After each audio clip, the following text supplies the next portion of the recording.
Hello, everyone. How's it going? Welcome back.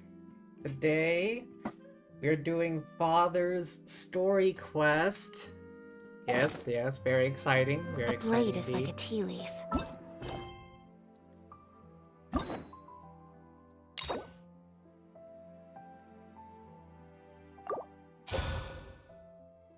Except the child who doesn't exist. Enable focused experience mode to avoid conflicts with other quests occupying locations or characters.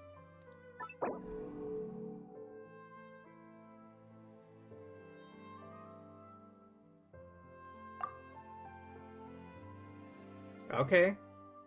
It's been a while since we visited Poisson.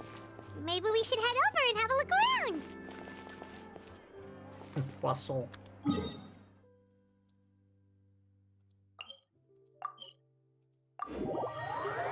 Onwards.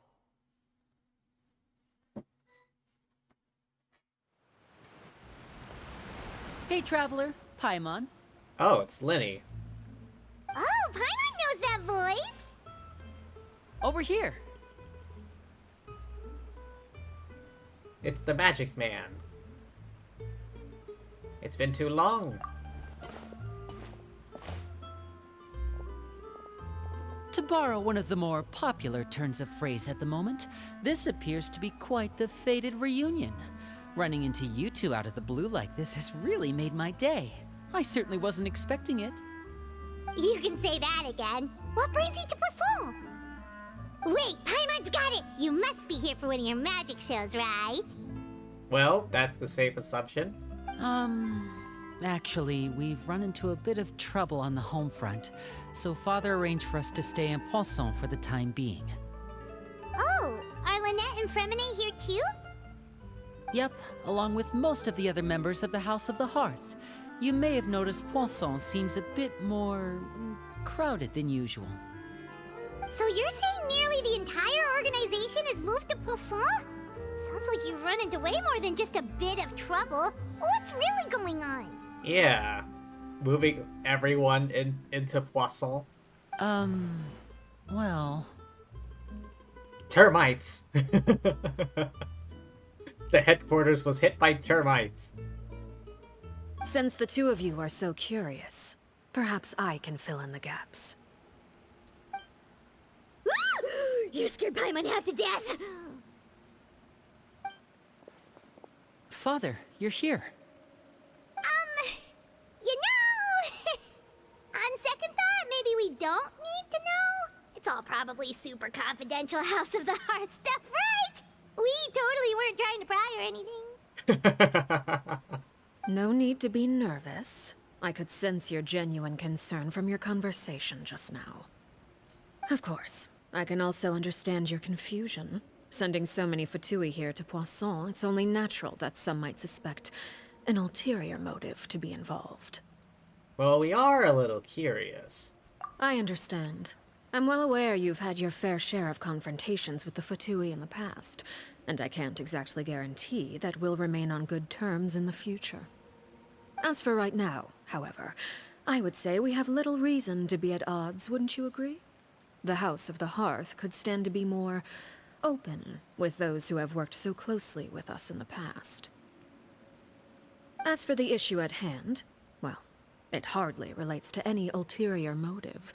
To be frank, it all stems from a certain rumor circulating around the House of the Hearth. It's an internal matter. The rumor of termites. What sort of rumor? Termites, I say. A rumor that a certain phantom child is hiding away in the House of the Hearth. Some sort of ghost story? A phantom child? Ooh, just hearing the name is giving Paimon the creeps. A spirit that should have long ceased to exist is lurking in the shadows of the House of the Hearth. So I decided to bring the children to Poisson before continuing to investigate the situation. I expect I should be able to track down the spirit fairly quickly. After that, it's just a matter of resolving the situation, if you will. It shouldn't be much trouble at all. What, like an exorcism? Where's Hu Tao? If you're curious, or if you still have some concerns, it might be advisable to stick around for a few days. I'm sure the children would be exceedingly pleased to welcome some visitors. Lenny, I'll leave you to entertain our guests. I have some matters to attend to. Of course, Father. Yes, other matters, like looking all of the not safe for work artwork that people are making.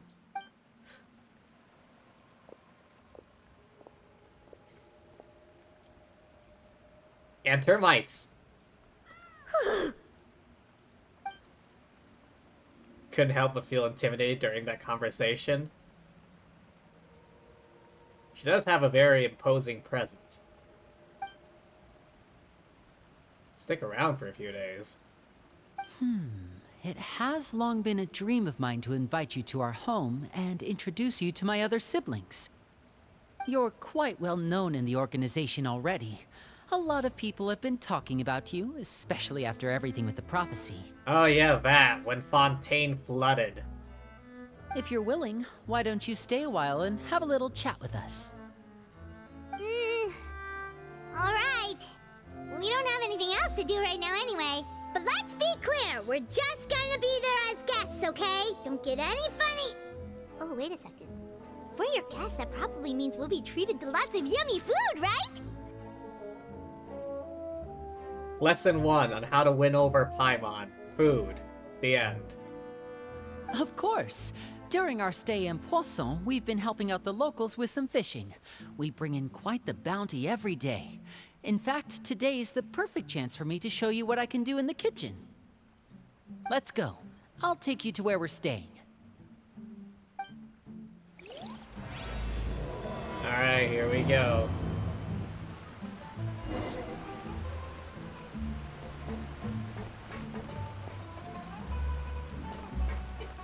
Be a house guest.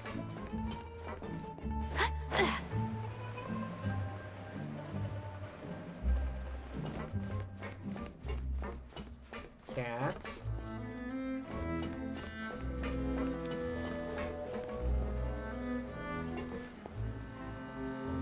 I see a tea party.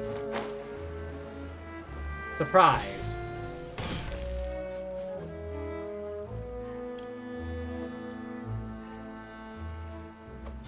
Hang on. For the inevitable boss fight. Do I have the right weapon? Yes. We rented this house from one of the locals to use as a temporary base. I'll come back later and tidy up a bit. After that, it should be all ready for you to stay in tonight. A temporary base. This small house. Awesome, thanks! So, where are we off to now? Well, when I happened to run into you two earlier, I was actually in the middle of distributing some supplies. With this many people staying in Poisson, we have to bring in outside supplies every now and then. I should probably make sure the rest of these provisions get delivered, otherwise people might start to get antsy. Okay, we'll come with!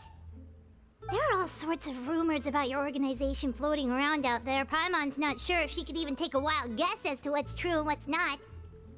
But now that we finally have the chance to see a day in the life of the house, we can take a good look at how you operate! Well, you're more than welcome to come along. Just follow me. Okay.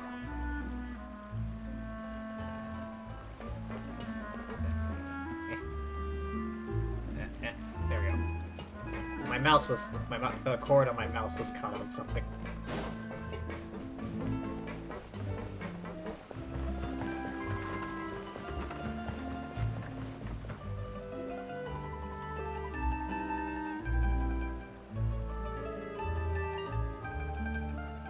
Linny! You're finally here. The supplies. I'm assuming you've...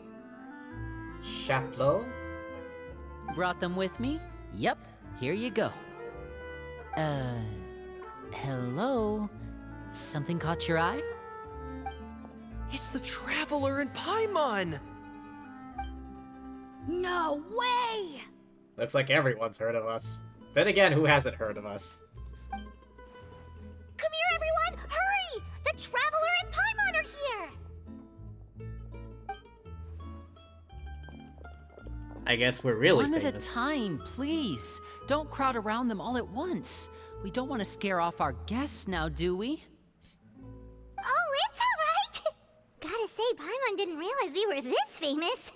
Have you already forgotten what we did in Mondstadt, Liyue, Inazuma, Sumeru?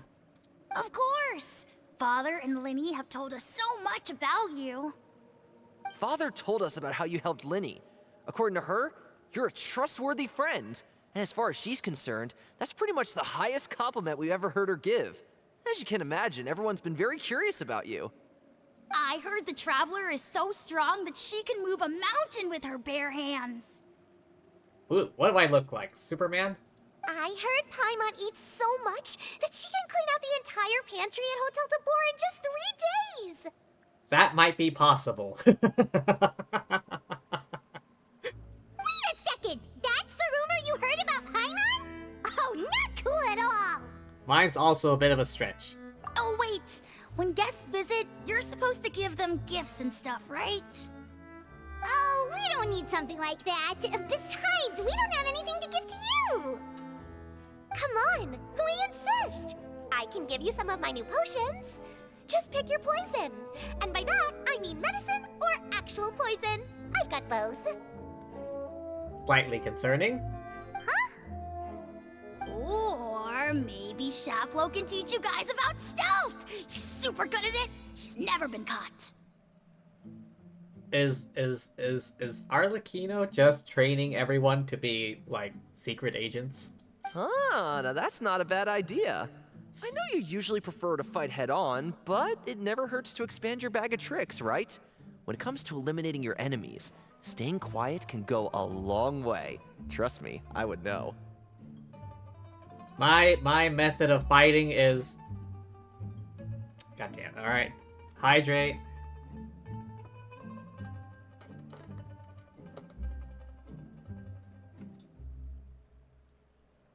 Drink of choice for today is a Sprite from McDonald's. But yeah.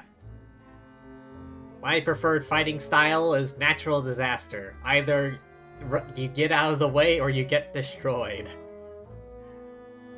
I was poisoned not too long ago, and I'm still dealing with the after effects. So I'm not quite as good as I was before, but I can still give you some pointers. I've played through the Thieves Guild questline. I know a bit about stealth. Wait, when you said gifts, Paimon didn't think you meant poison and stealth tactics. But those are the best things we can give you. You don't like them? Ooh, how about this? Tell me the name of someone who really annoys you, and we'll teach him a lesson for you. They're like the mob. Dangerous suggestions keep coming one after another. All right, Fold, Selwar. I think that's enough suggestions for now. When it comes to being a good host, it's the thought that counts. Oh yeah, sure. Suggestion number 1, poison. Suggestion number 2, stealth tips. Suggestion number 3, a mob hit. You don't need a physical gift to make our guests happy. In fact, pestering them with suggestion after suggestion might make them more annoyed than anything. I would say your enthusiasm has certainly gotten across. Really? We definitely feel the love. Awesome! It's been so long since we've had guests to play with. If there's anything you need, just let us know. Yeah, especially if it's poison or something. I've got all sorts of potions for that. Especially if it's poison. Maybe those poisons would have helped with the termites. Well, we'll talk to you all later. We've still got supplies to distribute. All right, see you later. Maybe the House of the Hearth is more like the Dark Brotherhood. Bye!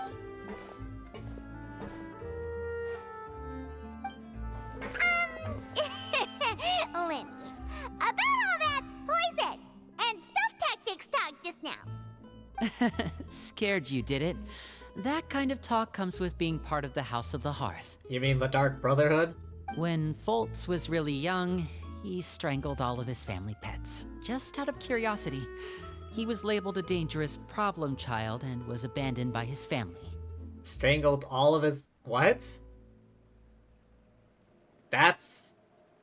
Hang on, I need, like, a professional, like, psychologist here. Is that, like, literally psychopathic behavior?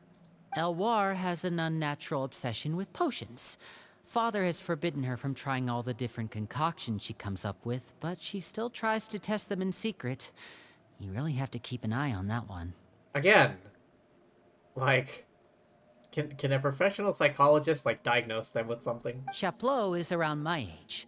While I'm mainly responsible for collecting intelligence, he handles surveillance. He's very passionate about his work and has no reservations about taking on some very difficult missions. I know you two probably aren't used to that kind of talk, but I can promise you they only had the best of intentions. Things like stealth tactics and developing different poisons, they really mean a lot to them. They were just trying to share the best of what they could offer, that's all.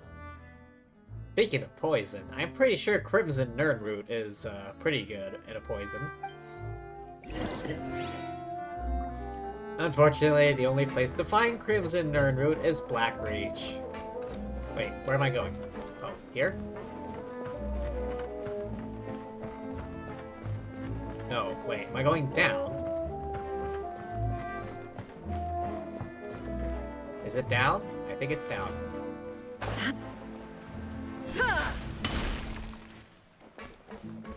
Here. Here. Here.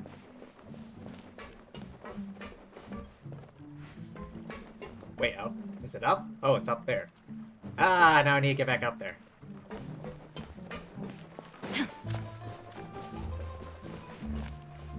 Alright, Raiden, let's go rock climbing.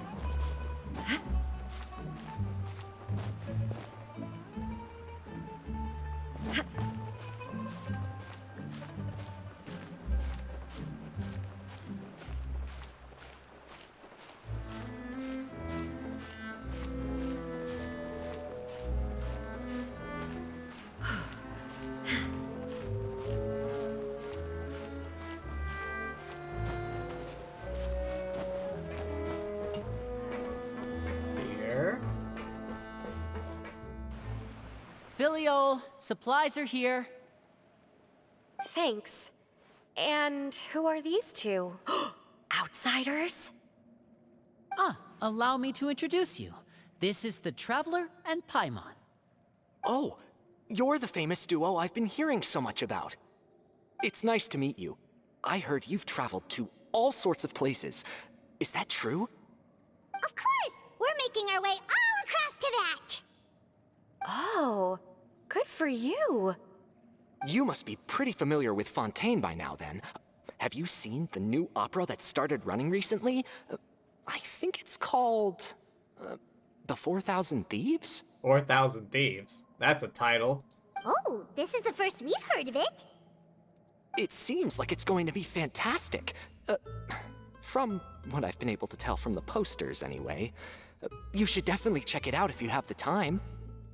Oh, and there's The Blind Maiden, too.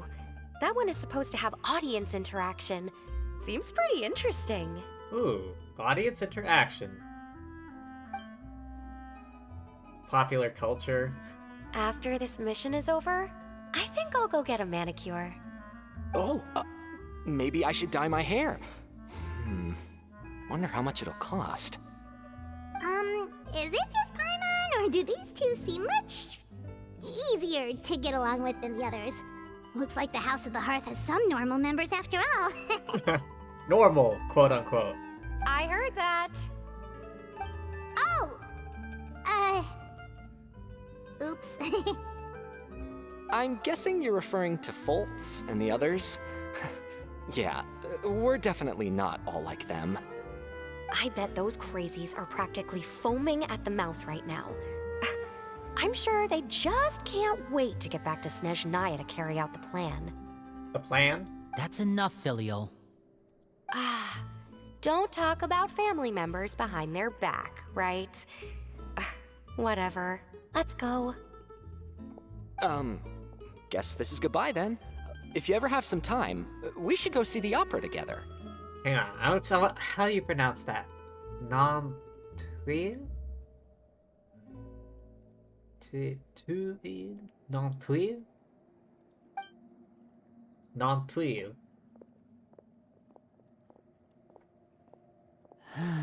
I am not French. I have no idea how to pronounce that name. Well, that's it for the supplies. We should probably head back as well.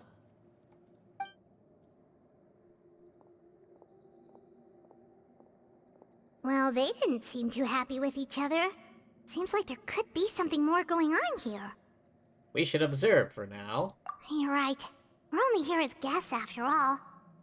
Oh, Linny's getting super far ahead. Come on, let's catch up.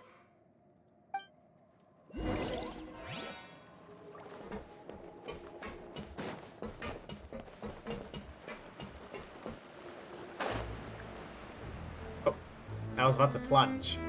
So, what do you think of the members you've met so far? They've certainly got a lot of personality. Well, Father is always encouraging us to be strong-willed and independent. So if there's one thing we've got, it's people who aren't afraid to speak their mind. Well, I should probably get cooking. Wanna join?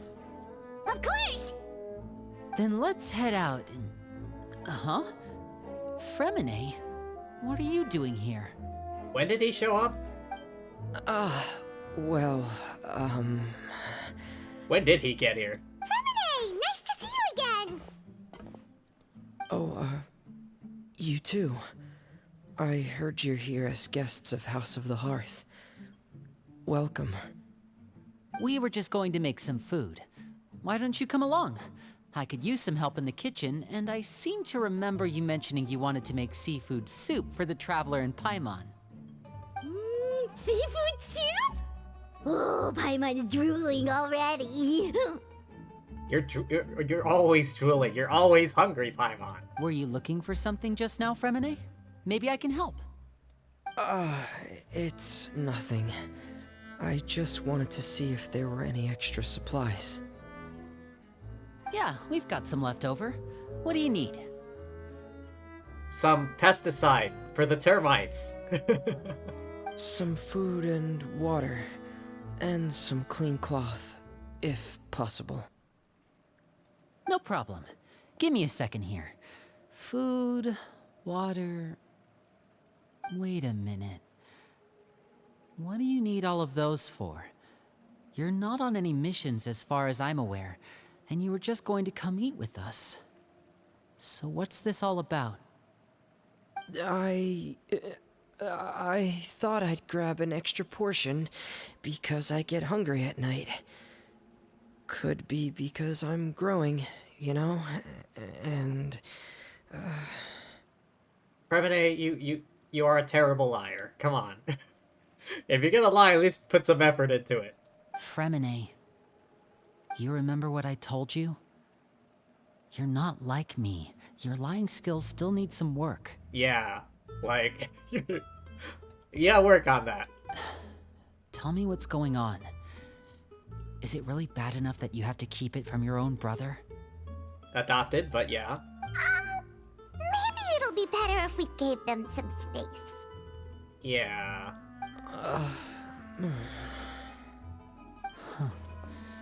This is the first time I've seen that kind of look on your face. Whatever happened, does it have something to do with Father? Yes. Just follow me. Oh boy.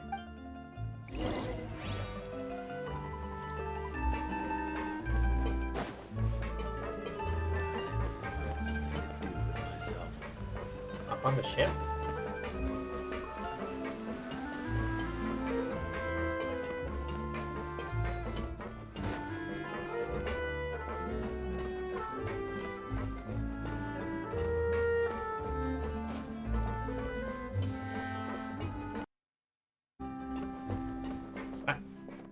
Oh god damn it, my headphones cut out. Hang on. Wait. There we go. Oh, before I forget, I want to put on my lunchbox, just in case I have to get into a fight.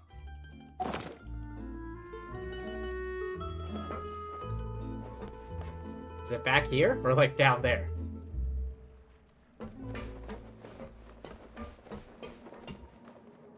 Kitty cat?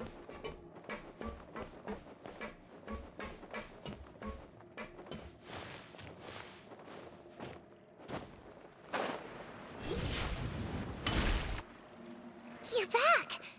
Oh, and you've brought some friends with you this time. Oh? Hello, my name's Linny. I grew up in the House of the Hearth. And you are? Hi, Linny.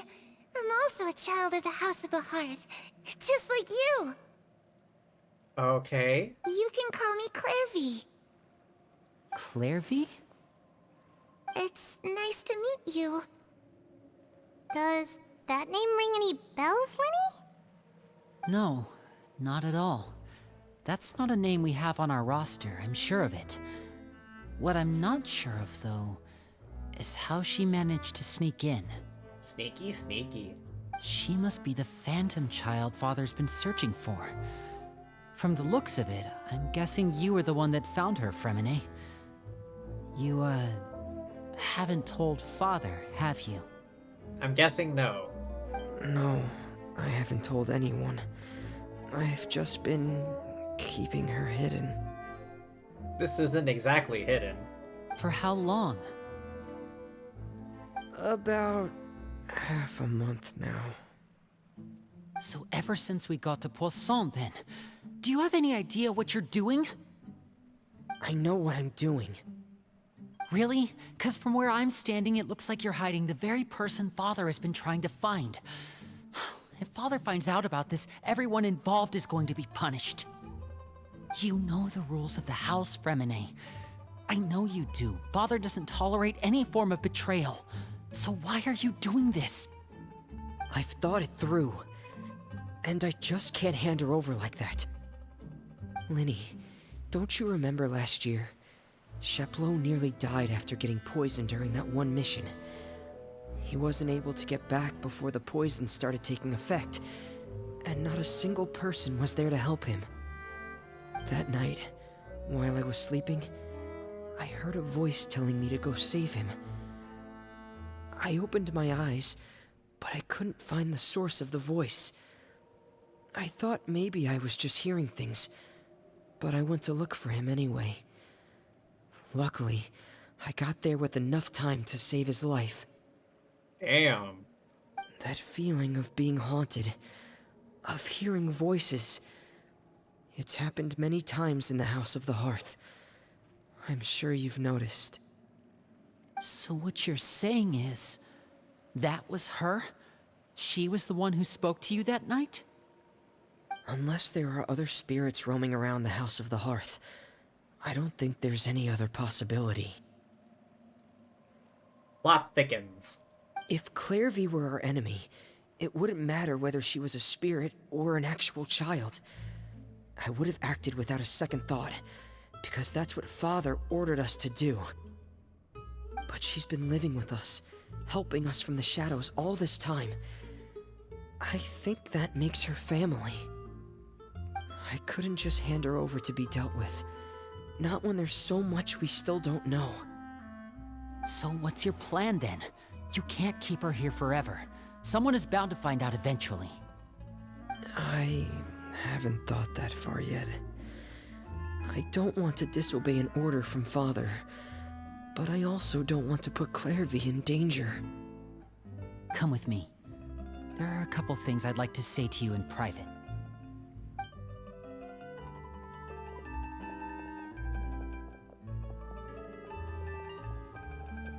Oh boy.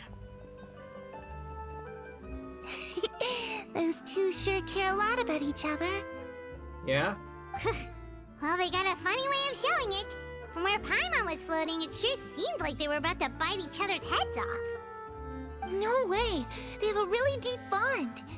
I could tell right away, because I also have a friend like that. Who? I just don't know how long that kind of bond can last. What do you mean? The darkness in the house runs deeper than you can imagine. No one can get out alive. Okay, that's ominous. I'm sorry, Linny. I really didn't mean to drag anyone else into this. Oh, really? You didn't mean to? 'Cause I, for one, wish you did. Huh?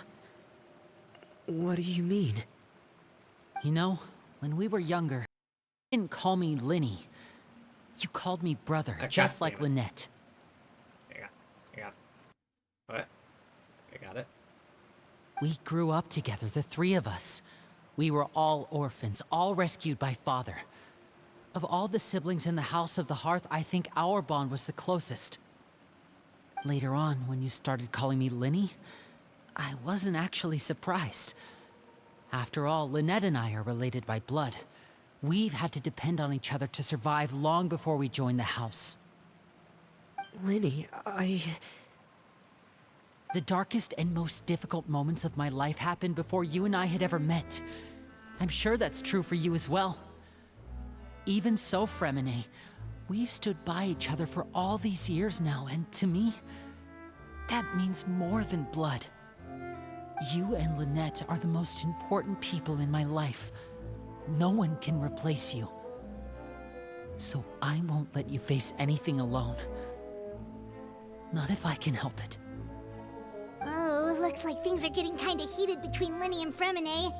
Maybe we should go check on them. Oh, it's raining. I should put my clothes away.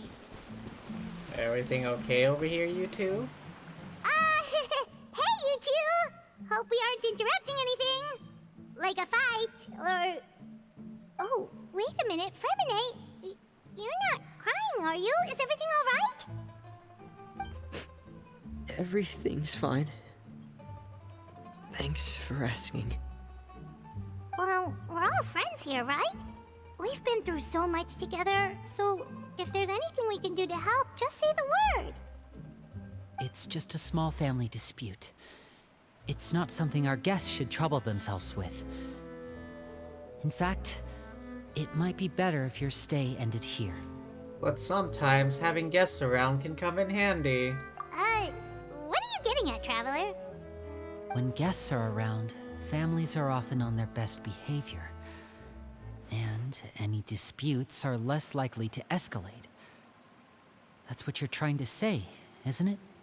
I think it'll be better if we stick around. I just... Thank you. I was really hoping to keep you out of it. But even if I could think of some other reason to turn you away, I'm not sure I could convince you. I know things could turn dangerous, so I promise you this. From now on, I'll protect you like my life depends on it. Me too. Well, back to the matter at hand then. If we don't plan on handing Clairvy over to Father, then our only other option is to solve the mystery of her identity before Father is able to track her down. All right, let's go get the Scooby Gang. That means finding out where she came from and what she's doing here. Then we can send her on her merry way and pretend like none of this ever happened. I've tried that already. And? And... nothing.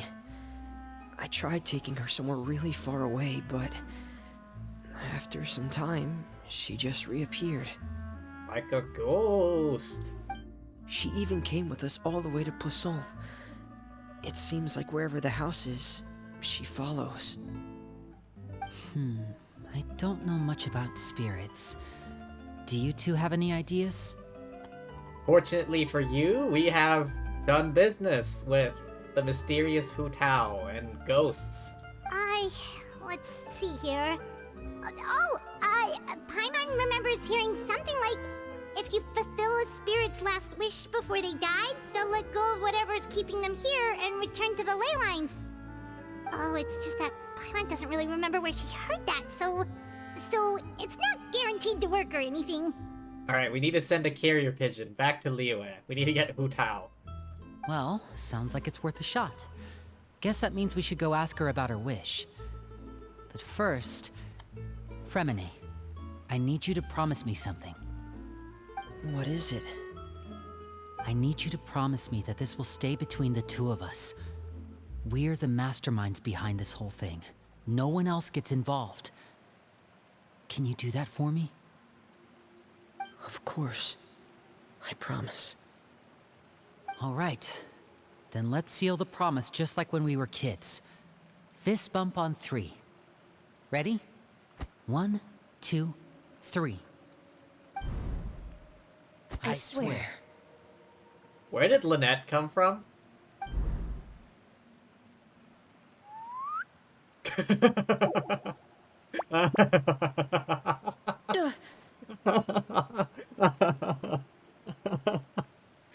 Lynette just shows up out of nowhere like a ghost. Whoa! Her expression. Lynette! You scared me. But what a surprise! What brings you here, dear sister? The unamused expression on her face. And, when exactly did you get here?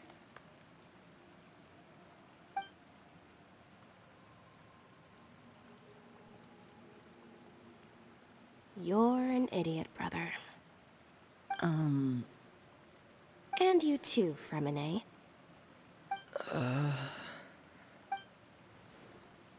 You 3, Traveler.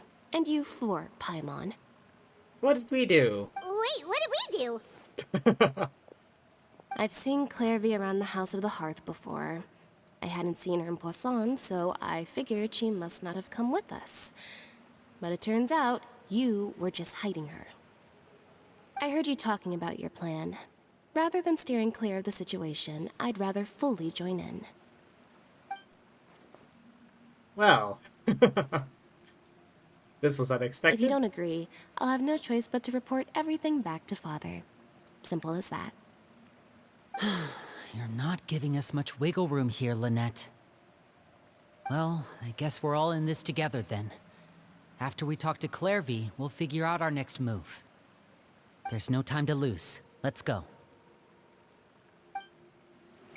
Out of feckin' nowhere, just Lynette.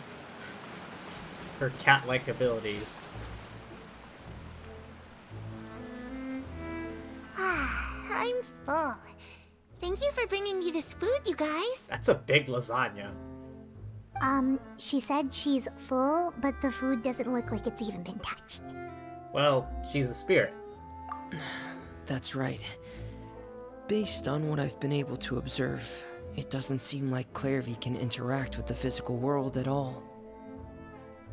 Still, when she's presented with food, she'll always linger around it for a good little while.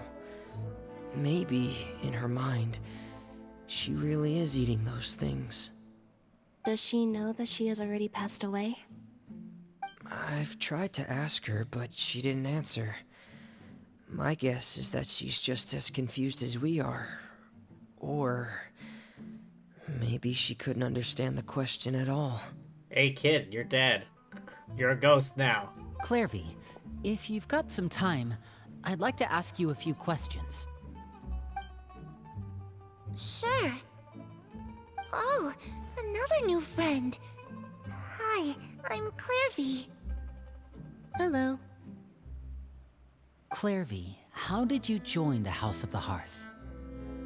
Huh? Isn't it the same for everybody? The knave brings you here and then you can't leave. It's just that your name, it's not on the roster. And I've never seen you before. The roster? Oh, I get it now. I think there might be some things you don't know about this place. Like... The people in charge, they're not as nice as they look. They say they keep a roster, but it's not complete. There are a lot of people who aren't on it, and never will be. Alright, getting ominous again. In this house, some people are family, and other people are just test subjects. Those kinds of people aren't ever going to get a place on the roster, unless it's the roster of people who've been executed. Wait, does that mean the knave... Is there anyone that can vouch for you? Perry, she's my best friend. She's the only one I trust in this place. Harry. Have either of you heard of that name before? No. The plot thickens. Me neither. Clairvy, Perry. Neither of those names are on the roster. But it seems like she's telling the truth. Either that, or this kid's already got a bag of tricks bigger than mine. Maybe we should try a different approach. Clairvy, do you have a wish? A wish? It can be anything you want. Just imagine. It's your birthday, you're blowing out the candles, and your wish is...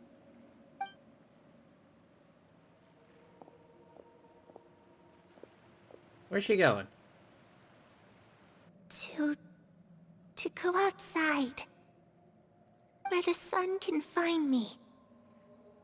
That's it? Well, that sounds easy enough.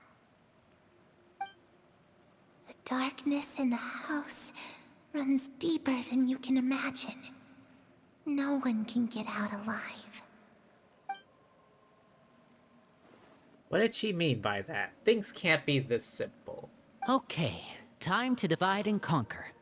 Listen up. I've got a plan. Maybe when she meant go into the sun, she didn't mean, like, bring the ghost form into the sun, but rather find her body and bring it outside of the house of the hearth. I'll try and find a way to use basic illusory magic to take Clairvy outside and bring her somewhere with sunlight. Lynette, try and find the list of executions that Clairvy was talking about, and see if her name is on it. Fremine, you stay in Poisson. We can't be the only ones who've had run-ins with Clairvy. I need you to collect intel on everything she's said and done. Understood. I'll try my best. Sounds like a plan. What about us? What should we do? I really appreciate your willingness to help, but this is a family matter. I don't want to drag you in too deep. It's too risky. Let me think. Since Father considers you to be guests, maybe you could stick by her side for a little while. You don't need to do anything except keep up some nice, casual conversation.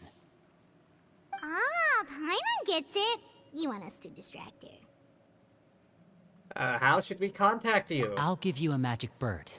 If Father suspects something, all you need to do is release it when she's not looking, and it'll alert me that something's wrong. Of course, that's only as a last resort. If Father doesn't seem to notice us, there's no need to make contact. We'll reconvene here tonight after all's said and done. Alright, good luck. If the worst case scenario happens and we're discovered, just tell Father everything. We're not going to let our guests get punished for our own actions. That's where we draw the line. Be careful. Good luck, and may the Force be with you.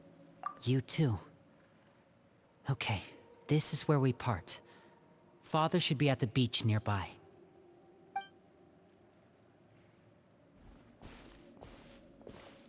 I really hope this goes well. No, it has to go well. That's the only way this can get resolved. Yep.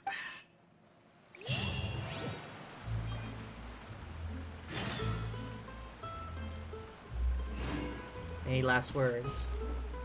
Clairvy, I'd like to take you somewhere. Is that okay with you? Sure. Where are we going?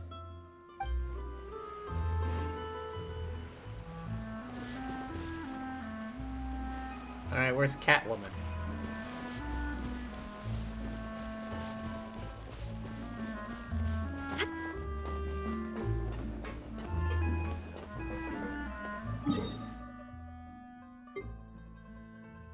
Alright.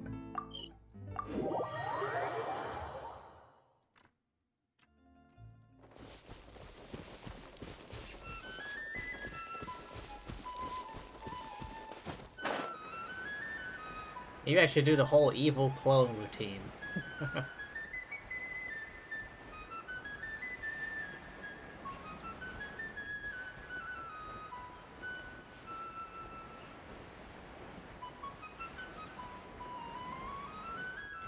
Hang on. Is that who I think it is? When the hell did he get back?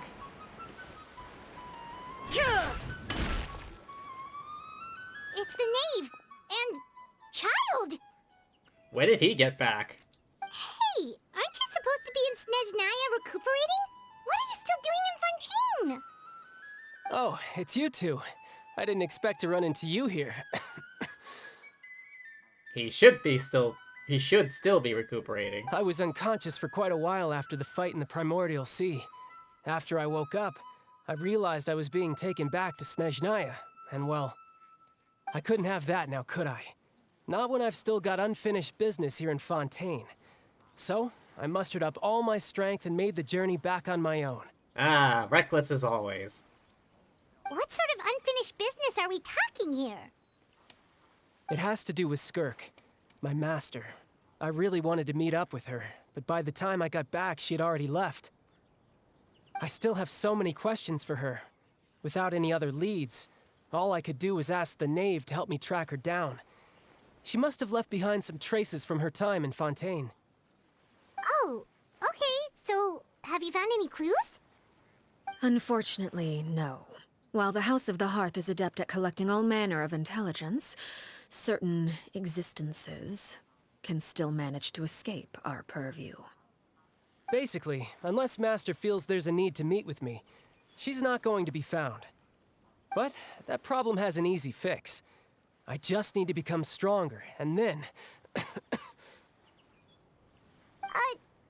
thinks you should focus on getting better first. Yeah, take it easy. Drink some orange juice.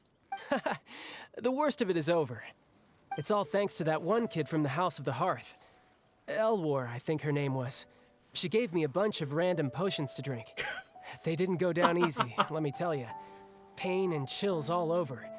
But they really did help speed up my recovery. Oh, a bunch of random potions. And that's good, because it looks like I really do have to head back this time. The old man's been putting the pressure on me. He sent someone to tell me I'm needed for some sort of project. The old man? Who's the old man? What old man? Project Stuja? Yeah, that's the one. I heard Regrader's involved too. I'm not looking forward to having to listen to all his monologuing, that's for sure. Hey, maybe you could think of a way for me to stay in Fontaine for a little longer. Monologuing? Helping Lyney and the others brush up on their fighting skills would be far more interesting. If you and I could spar, that would be even better. I've been waiting for a chance to see you go all out. And what a sweet little daydream that is. But I also have a role to play in all this. I'll be leaving Fontaine shortly as well. Besides, considering how little they see fit to step outside the homeland, being called on to return to Snezhnaya by such illustrious dignitaries, what a great honor. Wouldn't you agree? One I could do without, I'd say. Is it just Paimon? Or does it kind of seem like they're... Casually trash-talking their colleagues. So, dear guests of the House of the Hearth, to what do I owe the visit? Well, we just... Wanted to learn more about you. Right!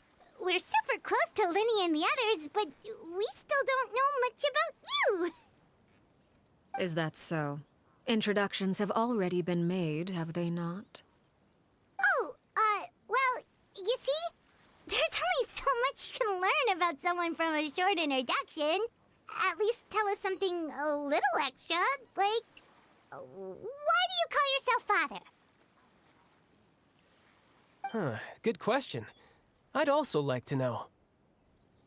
The fact that you have to ask tells me our intelligence work has been quite successful. Telling you the answer to that question would only serve to undermine that success. And we can't have that, now can we? Spoken like a true diplomat. That was some expert sidestepping right there. Expert sidestepping. Well, if there's nothing else, I think I'll take my leave. I still have a small matter to resolve at home. Wait, don't go! If the knave leaves right now, sure to run into Lyney and Clairvy. Get her talking. We need to get her talking. About the house. I'd also like to hear the answer to this. I've met some of the members of your organization, and they all seemed like really good kids. They actually reminded me of Tonya and Tusser. Which, by the way, if you ever betray them, I'm just letting you know, I won't let you off easy. And why would I betray them? Well, you've already betrayed the House of the Hearth once, haven't you? At least, that's what I heard. Ooh.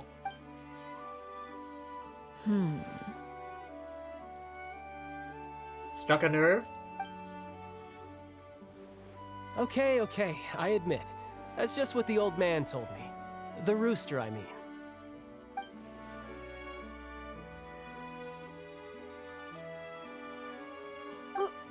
Wait, did you really do something bad to those kids?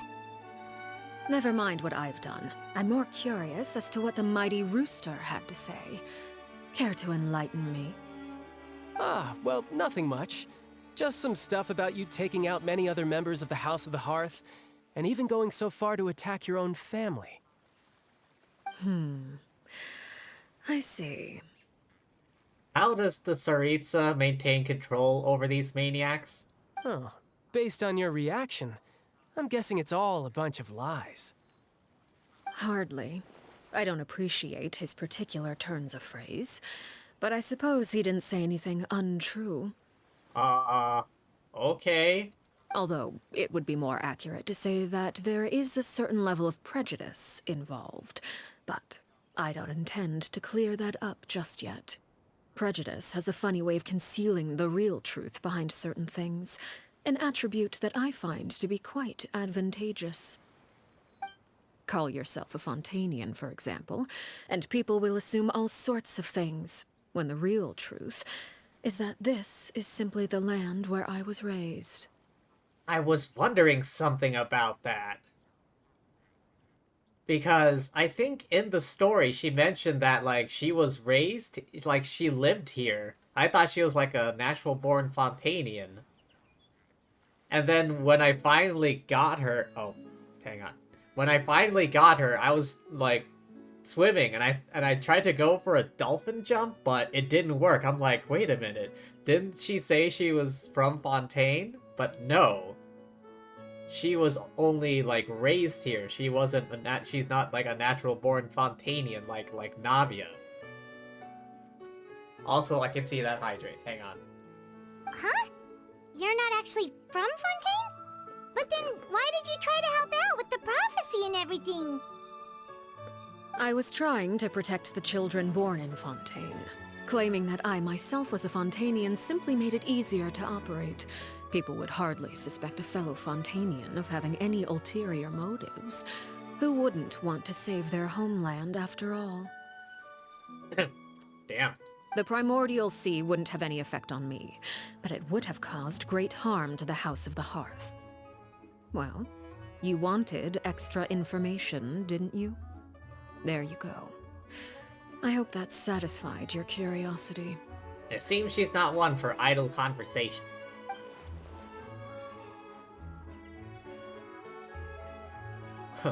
Only revealed that other secret in order to change the subject. So, you stayed in Fontaine for the kids. I guess I was wrong to believe you'd betray them.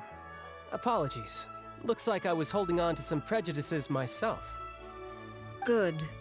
Like I said, I like it when others have misconceptions of me. Actually, while I was recuperating at the House of the Hearth, there was something else that really caught my attention. Like... I heard that members always resolve disputes and arguments with a friendly spar, and the loser has to back down. Seems pretty cool if you ask me. Would also give them plenty of opportunities to hone their skills. The fight maniac as always. Well, that's only a recent development. In the past, such spars weren't nearly so... friendly. The losing party would lose everything, including their life. Jeez, a fight to the death in an orphanage? They were that high stakes? Whew, at least that's not a thing anymore. Well, the current atmosphere's not half bad. I'm a bit jealous, actually. You've got so many family members around you. And you even get to live with them. Having a lot of family around means dealing with a considerable amount of bickering and scheming. Once Tonya and Tusser enter their rebellious phase, I'm sure you'll understand. Just imagine. Tusser becomes obsessed with plucking out strands from the rooster's mustache, or Tonya decides to dye her hair 42 different colors. The look on his face. Okay, okay. I get the picture.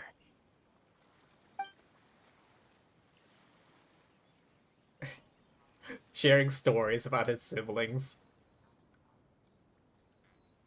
Well, would you look at the time? I should probably get going. Traveler, Paimon, I'm not sure where our paths will cross next, but the next time we run into each other, we should definitely try and find some time to spar. Again, maybe this is a conversation we can have when you look less like you're gonna kill over. All right. Well, thanks for everything, Arlecchino. No thanks necessary. You also played a part in obtaining the Gnosis. I would say we can call ourselves even. I like the sound of that. Well, I'm off. See you all some other time. We should probably get going too. Do you want to head back with us? Oh? You want me to leave so soon? Oh, well, you see, I'm rather enjoying the evening breeze. If you don't mind, I think I'll stick around for a bit. I have some things to think about. Apologies for not attending to you like a proper host. Please forgive this slight. I do hope you'll have a pleasant stay. I still want to know what's up with her hands. we managed to keep her distracted until nightfall. Good thing Child was there to keep the conversation going. You don't think she suspected anything, do you? I think she... Oh, I wonder if Lyney ran into any issues. Let's hurry back and see how everything went. I'm pretty sure she suspected a bit from your mumbling. Oh? You decided to stay a little longer? Let's take in the ocean view together, then.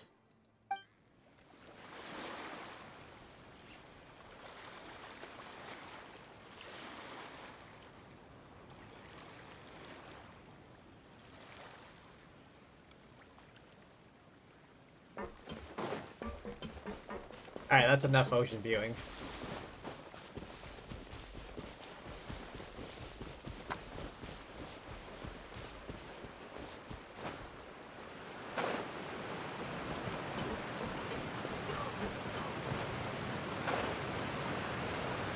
Alright, where to? Somewhere this way.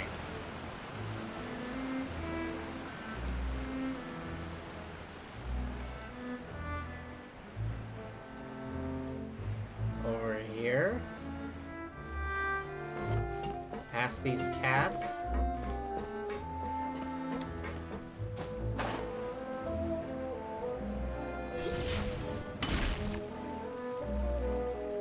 Lyney, how did everything go?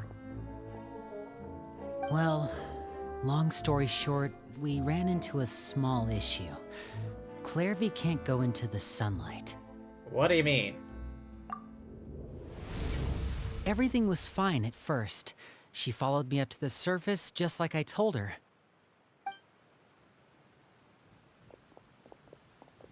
But as I led her out of the shadows and into the sunlight, she vanished. I turned around and there she was, standing at the edge of the shadows, silently watching me. Huh. Maybe she's afraid of sunlight, or... No, it wouldn't be her wish if that were the case. Why do I feel like we gotta go find her body? Well, we could always try pushing her into it. Not sure pushing works on a non-corporeal being. Oh, true. Are there any other ghosts we can ask to push her into the light? I've pretty much tried it all already. Nothing worked. Eventually, the sun went down, so all I could do was bring her back here. Yes, I hydrated. I saw it. How did it go with you, Lynette? Good. I've got the list. It's right here. Damn. Really? Well, what are we waiting for? Let's take a look!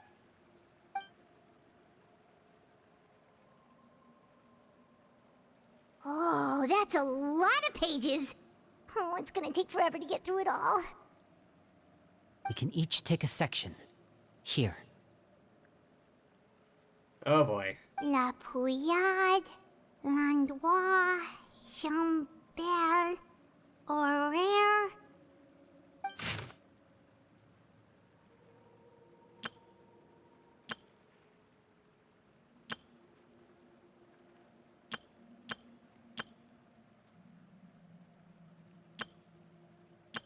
They all look like generic NPCs to me. Oh, yikes. That Horaire guy has a huge scar on his face. He's kinda giving Paimon the creeps. Ah, I've met him before. The scar is from an injury he received during a mission. I still remember him joking with me about it. He said any future lover would take one look at him and then lose all interest. Did he say anything else? Well, I asked if there was someone he was interested in. He said no, and that's where our conversation ended. It was only later that I learned he really did have someone he liked. He risked everything to escape so he could be with her, but it didn't work. One day, Father asked to see him, and, well, I never saw him again after that. Ah. Wait, so that means the knave, she... It may seem cruel, but it's just one of the rules of the house. Betrayal is not to be taken lightly. We know too many secrets to come and go as we please. So, if you do try to leave, you pay with your life. Ah. Clairvy's name is Her not on the name's list. not here, huh? Well, that's not too surprising. It doesn't seem like this list is complete.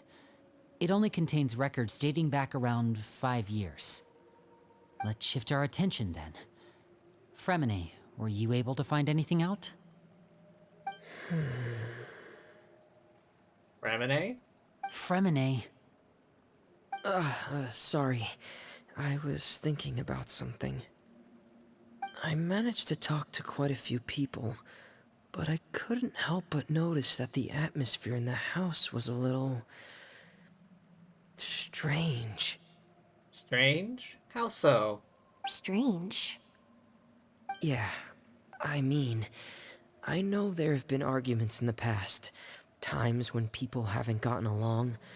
Chaplot and Filiol are a good example of that. Oh, those are two of the people that we met while delivering supplies. Paimon can see how they might not get along. They had very different vibes, and their, interests seem to be pretty different as well. That's to be expected, actually. Father brought us all here, shared her knowledge with us, taught us how to fight. That's one thing we all share. But that's also where the similarities end. Not all of us feel the same desire to stay here. As members of the House of the Hearth, we're also considered part of the Fatui. And to a lot of people, that's an identity they never asked for. Certain members get older and realize they want something else for themselves. But considering the rules of the house, most people would never say that out loud. So what, once you're in for good? Like, you can't just leave and, like, go get married or something? People like Chaplot and Foltz are loyal to Father and her vision. They're proud to be part of the Fatui. Filiol and Nantoy, on the other hand... Nantoy? Well, they aren't quite as enthusiastic. These kinds of conflicts have always been there. It's not like Father is in the dark about any of this. Okay. Well, that's true. But it just feels like things have gotten worse lately. Filiol and the others... It seemed like they were meeting in secret to talk about something. Ooh. I can't say for sure, but I think they've met Clairvy. You think she's been inciting them to act out? What? No, not exactly. But I wouldn't be surprised if she said something to them about the darkness in the house and how deep it runs. She said the same thing to us. She's told me about it before. Experiments being run on children. People being used as pawns on the battlefield without so much as the strength to survive. And they just believed all that? Without any evidence? Clairvy's words probably gave them the excuse they were looking for. Whether they actually believe them to be true is secondary. This is all because of Project Stuja, isn't it? Again, that's the second time that's been mentioned. Whoa. Hold on a second. What's this Project Stuja all about, huh? This is the second time it's come up now. Sorry, but I'm not sure of the details either. Ah, unfortunate. I only know what Father has told us, which is that it's something the Rooster and Regrader have been working on together. Apparently, it has to do with the Fatui's strategic plan for the future. World domination? Because the House of the Hearth was so successful in obtaining the Gnosis, we now have the honor of playing a key role in Project Stuja. Wait, but isn't that a good thing? Not necessarily? Key role is just another way of saying dangerous role. To us, the whole thing is an inconvenience. Father thinks so too, but she's in no position to refuse. Their plan isn't exactly unreasonable, and they've been funneling the house a lot of funding. Ah. It's just that we'll lose a lot of members in the process. Participating in the plan, it's an honor in name only. What they're really trying to do is subdue us. The existence of an intelligence organization outside their control makes them feel uneasy. Looks like the Fatui are plotting something big, but given how little Lyney and the others seem to know, won't be able to learn much. Keep a sharp eye out in the future dealings with the Fatui. Okay, super complicated top secret Fatui business aside, what does all of this have to do with the conflicts you were talking about earlier? Paimon doesn't get the connection. External pressure has a way of exacerbating internal strife. You can't overlook the power of fear either. People are afraid of dying, and that fear is often the impetus for a lot of stupid decisions. I thought resolving the Clairvy situation would make everything go back to normal. But it looks like things are more complicated than I thought. If we leave Filiol and the others to their own devices, sooner or later, Father will be forced to take action. We can only focus on one situation at a time, brother. You're right. Even if we confront Filiol and the others, it won't do any good. It might even make matters worse. We should focus on Clairvy for now. Well, it's getting late. We should head back and get some rest. We'll try again first thing tomorrow. Okay. Lynette, you stick with me this time. Fremine, keep a close eye on Filiol and the others. Make sure they don't do anything they'll regret. Wonder what Good the work plan today, is everyone. now. Have a good night, and I'll see you tomorrow. What's with this angle? Is someone hiding on the roof? Oh, rest at the temporary accommodations. I'm off to bed. Oh, I'm always looking forward to an early night, but she can't sleep at all. Hey, you don't think the Knave will be too angry with Lyney and everyone if she finds out about all this, do you? She's even scary when she smiles. If she were to actually get angry... Ooh, you have to protect Paimon if that happens, okay, Traveler? I'm also afraid of her. Just hide behind me. Trust is effort, Traveler. Is that Clairvy? Look over there! What's she doing over there? Let's catch up with her before anyone sees.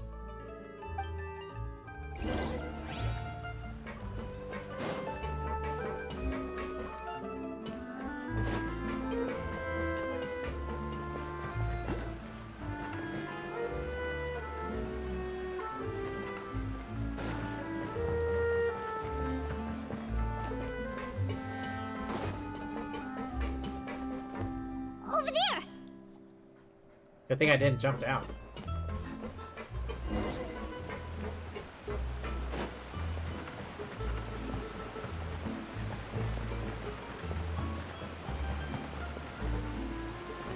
Oh, where is she going? Oh, if someone sees her, we're toast.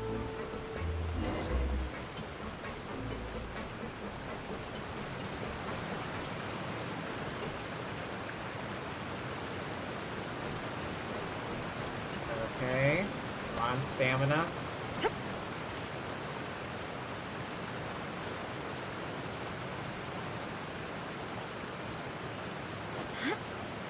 Come on. Oh, look! She stopped! Stop, Ghostbusters.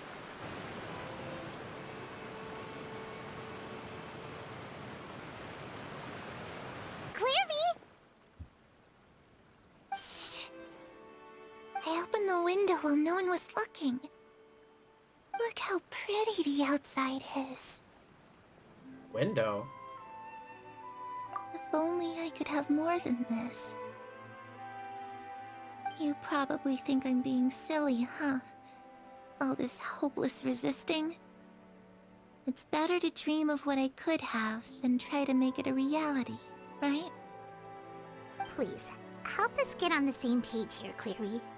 We need you to tell us what you know. Can you do that? Sure. Although, after you hear all this, I think you might regret that decision. Everyone in this family is nothing more than a tool. Something to be used and exploited. We're all expendable. Including me. As long as you're useful, you get to stick around. Lose your value. And you're handed over to the doctor, experimented on, and given a fate worse than death. I've seen it happen again and again, and I've had enough. You're saying the knave did all that? It's just, that doesn't seem like something she would do. She's scary and all, but it seems like even she has lines she wouldn't cross. I knew you wouldn't believe me. Everyone thinks she's a good person. They all think of her like a real mother.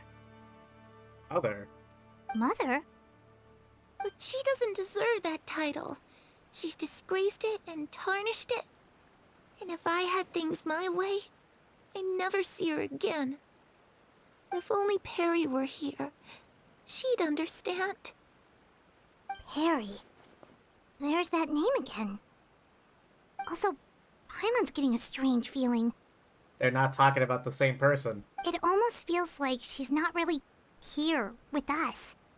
Paimon can't tell if she's actually talking to us or if she's mistaken us for someone else.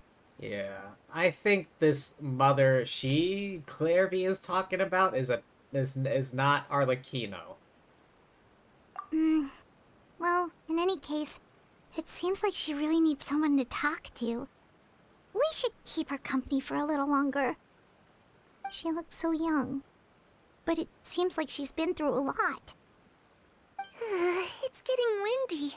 I should close the window. Ooh, look at the moon. Isn't it pretty? Hey, wanna hear a secret?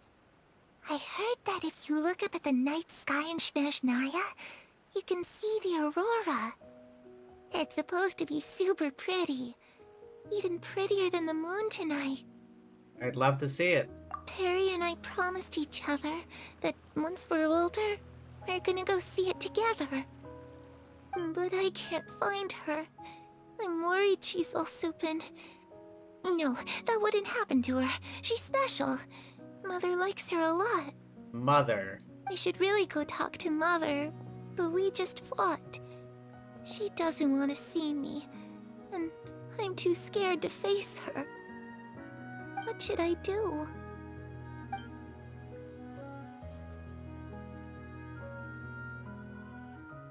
I thought that was something. It's just a bird.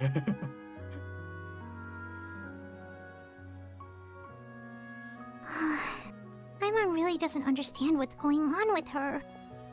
Well, let's head back. We've got an early morning tomorrow. The night passes. All right, looks like we're all here. Let's go ahead with the plan. Before we do that, Oh? What is it? have the knave and the doctor ever worked together? What makes you ask that? Well, we kinda ran into Clairvy last night, and that's what she told us. We met the doctor back in Sumeru. He's super dangerous, and he's done all sorts of bad things. It's possible that Father and the Doctor have had certain dealings, but I don't think Father would work with him. We're not really on the same side, so there's not a lot of trust between them. That doesn't exactly set the stage for a successful partnership. I did hear, though, that when Father first became a Harbinger, the Doctor offered to work with the House of the Hearth. Father rejected most of his proposals, except for one. It had to do with some sort of secret experiment. All but one. Secret experiment? Could that be what Clairvy was talking about? I don't think so. I don't know any details about the experiment itself, but I do know it's an entirely independent operation. The Doctor only proposed a direction for the research. That was the extent of his involvement. I still don't think that counts as working together. The details of the experiment are confidential, but complete records are kept on all participants. That doesn't seem to be the case with the situation Clairvy referred to. How long has Arlecchino been the knave? I know you don't agree with some of the Fatui's methods, and I'm not asking you to. But I am asking you to trust us on this. The House of the Hearth has its own principles. There are certain lines we're not willing to cross. Alright, that's good to hear at least. Clairvy seems to think the knave and the doctor worked together to do something horrible. If that turned out to be true, Paimon doesn't know how he would even face you guys. It's just that it doesn't seem like Clairvy is lying either. How old is Clairvy? The easiest thing to do would be just ask the knave directly, but Paimon doesn't think she'd tell us. Let's focus on the plan for now. Father didn't come back last night. She's probably still near the shore. We'll be counting on you to distract her. Again? Lynette, you're with me. Fremine, you know what to do. Be on your guard, everyone. All right, let's get to it. What, is Arlecchino just sunbathing? I'd like to see that. Where are we going today? Let's try somewhere further away this time.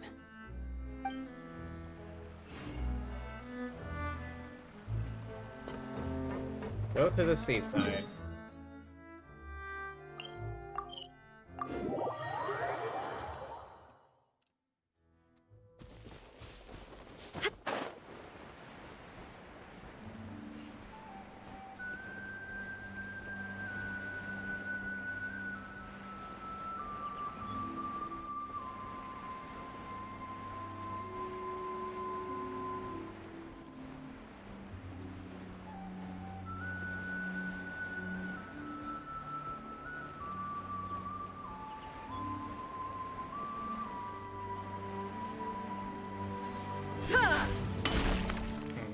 I feel like we could throw her off her game if we, like, mentioned Perry, Clairvy, and Mother.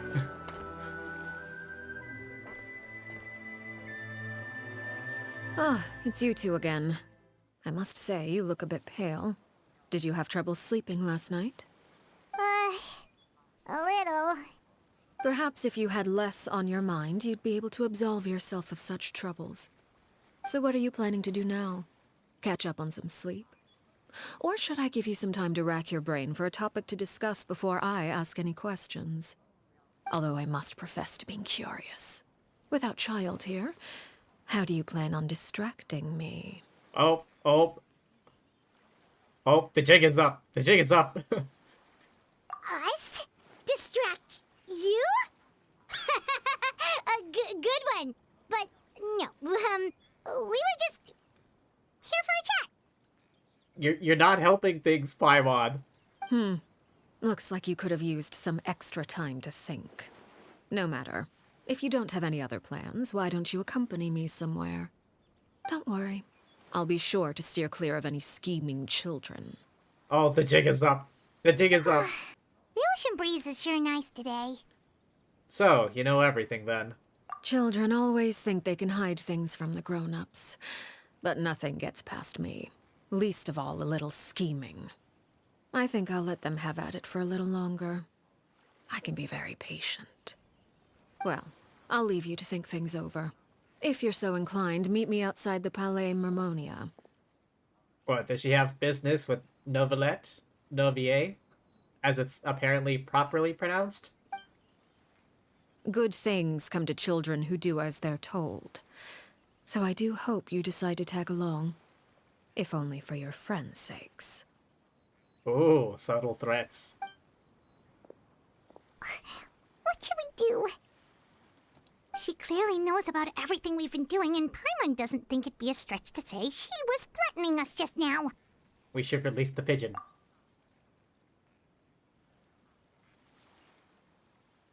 Oh, good idea. Hopefully he sees it in time. Well, we should probably head to the Palais Mermonia. Paimon doesn't want to find out what happens if we don't show up. Based on what the knave was saying just now, it sure didn't seem like it'd be anything good. We don't really have any other options. Okay, then we probably shouldn't keep her waiting. It seems like Lyney and the others are on thin ice, so let's do our best to not get them in any more trouble.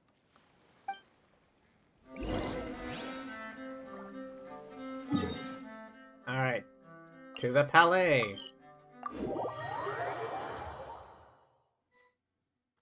We're here. Seeing as we still have some time before my meeting, we might as well enjoy some pleasant conversation while we wait. I'm glad to see you get along with my children. Being surrounded by good companions is necessary for a child's development. You're not planning on doing anything to them, are you? I assume you're referring to Lyney, Lynette, and Freminet. Although, there's that situation with Filial and Nentoy as well. It appears quite a few people have been acting out lately. Nantoil. Toil? Toil? Toil. Toil. Is that how you pronounce that? No matter. I'm not one to discriminate. All those who betray the house meet the same fate. There are no exceptions. Does that mean you're going to kill them? Oh, are you here to beg for their lives? I'm sorry to disappoint, but the rules of the house change for no one. In my organization, everyone is responsible for their own actions. Anyone join willingly? But don't you care about them at all?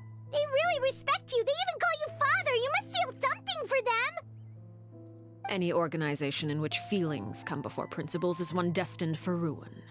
The House of the Hearth is hardly an exception. You could say our principles are more stringent than most. Perhaps I can offer you this consolation at least. As our guests, you two will not be held accountable along with them. There's really no other way to solve this issue? I would imagine Lyney, Lynette, and Freminet will be able to keep their lives. As for Filial, Nentoy, and the others, I'm afraid there's little I can do. They can try to escape, but once you know our secrets, there's no getting out alive. But that's awful. Ah, you seem concerned. Out of consideration for my guests, I suppose I could turn a blind eye for a little longer. If Lyney and the others manage to dispose of Clairvy in the meantime, all evidence of their wrongdoing will be lost. In that case, I could hardly punish them for something I couldn't prove. How did she figure all this out? Does she have like X-ray vision with those X's on her eyes? If their efforts are unsuccessful, on the other hand, all will be held accountable. And the punishment will be severe. We'll hold you to it. Of course. Oh, and here, I believe this belongs to you. Do try and keep better track of it next time. She caught it? She caught it? It takes a considerable amount of time to train a bird like this. It would be such a pity if you were to lose it. Permanently. Wait, where did you get that? Well, I'm afraid that's all the time we have to chat. Now, for the matter at hand. She frickin' caught the damn thing. How far away was she when we let it loose? I asked you to meet me here because I have business at the Palais Mermonia. It has nothing to do with you, but I think it would be prudent for you to stick by my side for the time being. There will always be time later to run off and tell Lyney what you've learned. Well, time to go. Looks like we wrapped things up just in time.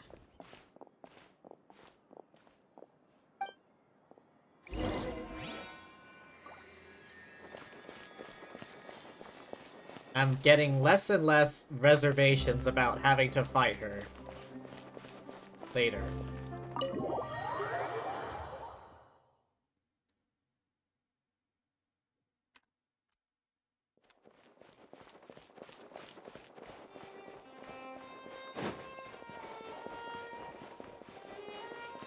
I guess she's meeting with Navier.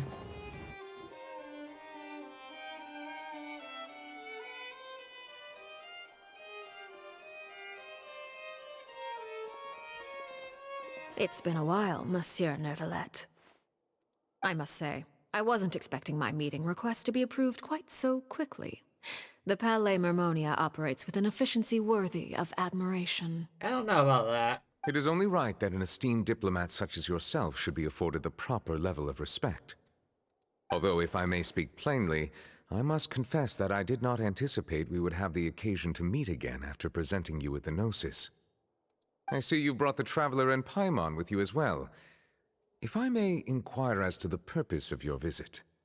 I'll be departing Fontaine shortly. There is, however, an outstanding matter that I would like to see resolved before I go. It requires a rather lengthy explanation, I'm afraid. So I took the liberty of explaining everything in this proposal. Please review it at your leisure, Monsieur Neuvillette.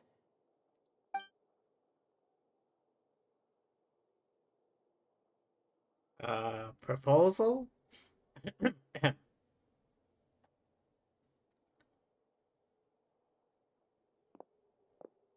I guess we'll go have a seat.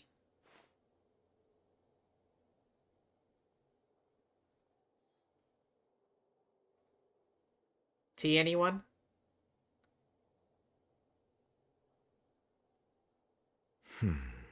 I understand your request. However, at the risk of causing offense, I must admit that I fail to see why you would wish for such a thing. I heard you have a certain fondness for water tasting, Monsieur Neuvillette. So allow me to use water as an analogy. Water tasting. Oh, that's right, he does. A family is like a large body of water with countless rivers flowing in and out. As someone who watches over this system, I would hope that each river that flows from the source will eventually reach the ocean. Of course, objectively speaking, I know this is impossible. Most of the rivers will dry up along the way, disappearing into the ground and leaving nothing but a barren riverbed behind. Not all rivers are destined to reach the ocean, but I would not see their existence rendered meaningless. I believe the water that flows within them is simply meant for a different destination, like a field in need of irrigation. Or perhaps the glass of a certain water-tasting enthusiast. Did you get any of that, Traveler? Kind of. Your words paint an optimistic picture indeed. Allow me to remind you, however, few among us are willing to sip from a glass filled with tainted water. It may have been tainted at one point in time, but not to worry. I'll make sure it's strained of all impurities and returned to its cleanest form. I seem to recall there being a transactional aspect to your proposal. Perhaps you could expound on that? If you accept my proposal, Monsieur Neuvillette, I will gradually withdraw my forces from Fontaine. And, unless absolutely necessary, I will no longer carry out any special missions within Fontaine. I presume I can take your words to mean that, in the future, cases similar to the Tartuffe assassination will cease to cross my desk? Assassination? What? Tartuffe? Ah, that thief who embezzled funds from all those charities, you mean? My deepest condolences to his family, but without any evidence, I cannot imagine how the House of the Hearth might have been involved in his passing. Of course, if you accept my proposal, Monsieur Neuvillette, I'm sure certain measures could be taken to reduce the frequency of such troubles. You choose your words carefully indeed. In that case, I am inclined to accept your proposal. My thanks for your generosity, Monsieur Neuvillette. Well, with that settled, we should be going now. I took the liberty of bringing along 2 bottles of spring water from Snezhnaya for you to enjoy. I do hope I get the chance to hear your impressions. Perhaps at our next meeting, yes? Again, the lip sync. Why? Why does it never sync? Indeed. I trust you would not overlook your commitment in the meantime. All right, Traveler Paimon. Time to go.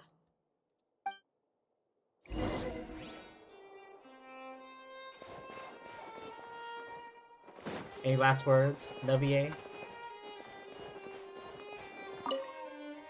I believe I've told you before that my emotions easily resonate with those of others. Yet in the few meetings I've had with that Harbinger, I haven't been able to sense any aspect of her emotional state. Her mind is like a still body of water. Who knows what darkness lies in its depths, and the lack of ripples on the surface gives nothing away. It's unclear whether this is her natural state of being, or whether it's an incredible strength of will that gives her the ability to master her emotions. Either scenario, however, suggests she is a very dangerous individual. I do not expect an explanation as to why you two are by her side. Whatever your reasoning, I would only advise you to take caution. Oh, yeah. Okay, so she's got one hell of a poker face.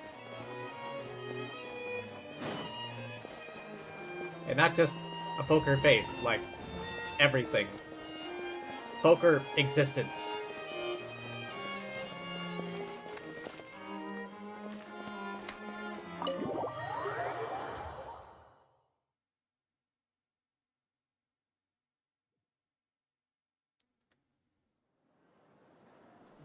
So, what exactly were you talking about back there? Paimon only heard you mention some rivers, a large body of water, and then some kind of irrigation scheme. I think that was a metaphor, Paimon. You really want to know? I would imagine there might be more pressing concerns at the moment. Lyney, Paimon really hopes everything's going okay.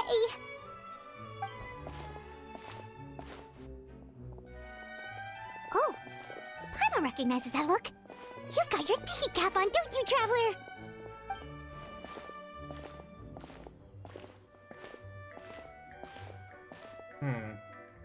She's serious about punishing those kids. Something else we should figure out first. What? While we were talking, Clairvy anticipated how Lyney and others were going to act.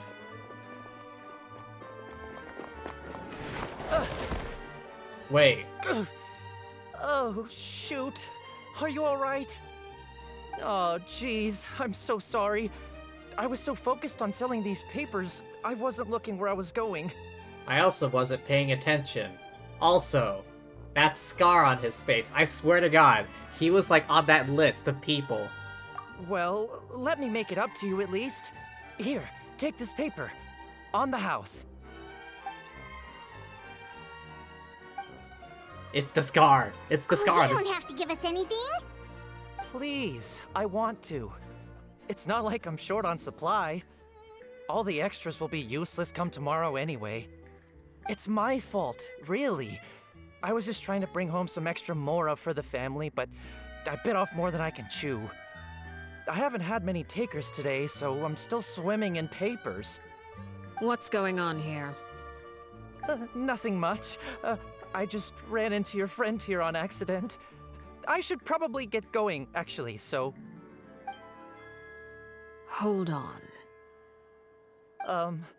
Of course, I'm happy to compensate you with mora, it's just... I don't have any on me at the moment. I'll take 3 papers. Here. Your payment. Oh, thank you for your patronage. May the Archons bless you with good fortune. If only I had the chance to run into such generous customers every day. I should probably just take on a smaller inventory though, right? I'm getting married soon, so sometimes it's hard to not get ahead of myself. Anyway, I should head out. Goodbye! Well, now that my affairs are settled, we should take the boat back to Poisson. We've even acquired some light reading to enjoy along the way. Actually, why don't we stick around for a little longer? Paimon just realized how hungry she is. She can't head back to Poisson on an empty stomach. Trying to buy us more time. It appears you two are under the impression that delaying our return will somehow alter the situation in your favor. I'm sorry to ruin your fantasy, but your efforts are meaningless. That being said, I could be persuaded to give Lyney some extra time. I just have one condition. And that is... If you agree to my request, I'll even answer some of your questions. You're quite curious about Clairvy, are you not? And my relationship to her. Wait, why are you being so generous all of a sudden? You're not gonna ask us to do something bad, are you? You overestimate yourself. You don't have the talent for bad things. Then what can you possibly... The most important consideration in a negotiation is that both sides receive something they want. Demands and threats only get you so far. Alright, let's hear it out. Wonderful. Here it is. When the time comes, make the choice that you deem most appropriate in the situation, and lend your help to the House of the Hearth. When the time comes? What? Hang on, that's totally not vague. Yeah, that's totally not vague. Uh-huh, yeah, sure, just, yeah. When the time comes, huh? Okay, sounds normal enough. But what do you mean, when the time comes? When is that supposed to be? Can she see into the future or something? Maybe she can see into the future. That is for you to decide. We accept. Then we have a deal. Follow me.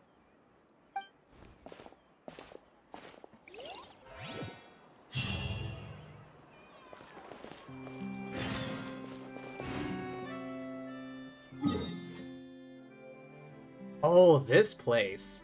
Oh, come on, there's nowhere close.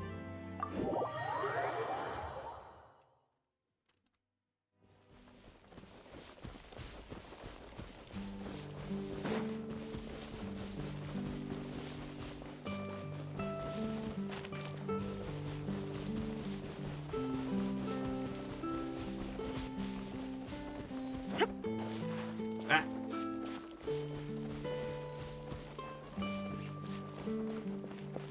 The plot thickens.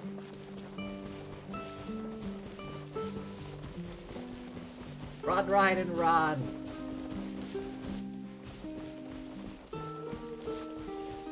Why is the edge of the map, like, right here?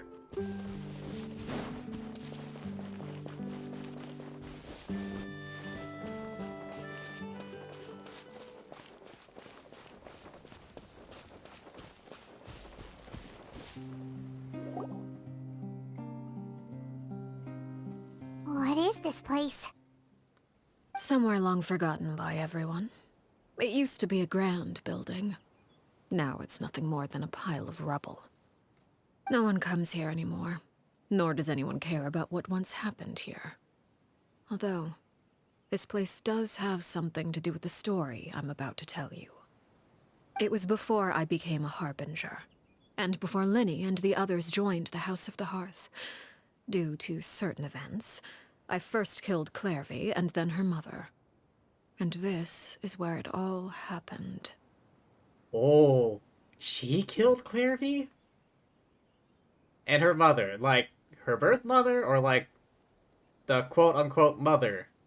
You were the one that killed Clairvy? Why? Patience now.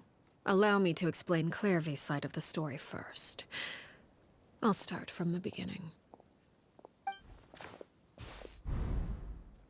Clairvy was 6 years old when she was brought by her mother, Crucibina, to live in the House of the Hearth. From the outside, it seemed like a fairy tale. A thriving family made up of kind adults and friendly children. Crucibina was the knave at that time, and the House of the Hearth was under her control. She was Clairvy's mother by blood, but she was also the mother to all the children in the house. Oh. Clairvy was happy here, for a time. But she quickly realized that being part of this family wasn't a fairy tale at all. It was a kind of purgatory. Purgatory? Exactly. The House of the Hearth takes in war orphans from all over Teyvat. But as for how to raise them, that depends entirely on the person in charge. Okay, for this previous knave, I imagined they wanted soldiers, or fighters at least. Crucibina came up with a novel idea. She would teach the children to fight, force them to duel each other, and then crown as the king of the house the child who proved themselves most worthy of inheriting her title. Oh, it's like Thunderdome. It's difficult to estimate the number of children who died or were maimed in the process. There's little I can say about the ones who died. The ones that emerged with permanent injuries, on the other hand, well, they still served a purpose. They would be handed over to the doctor to be experimented on, or sent away on dangerous missions. Nothing more than tools to be used and then discarded. So those were the experiments Clairvy was talking about. But what actually happened to her? You said that Clairvy was Crucibina's daughter, so if Clairvy tried to convince her to stop what she was doing, Crucibina probably would have listened, right? If Crucibina was a normal woman, which I imagine she wasn't. Despite being Clairvy's mother, Crucibina cared little for her daughter. She forced Clairvy to join the House of the Hearth only as a means to demonstrate her own impartiality as a mother, to prove that she treated all her children equally. Clairvy did try to convince her mother to change her ways, but it was to no avail.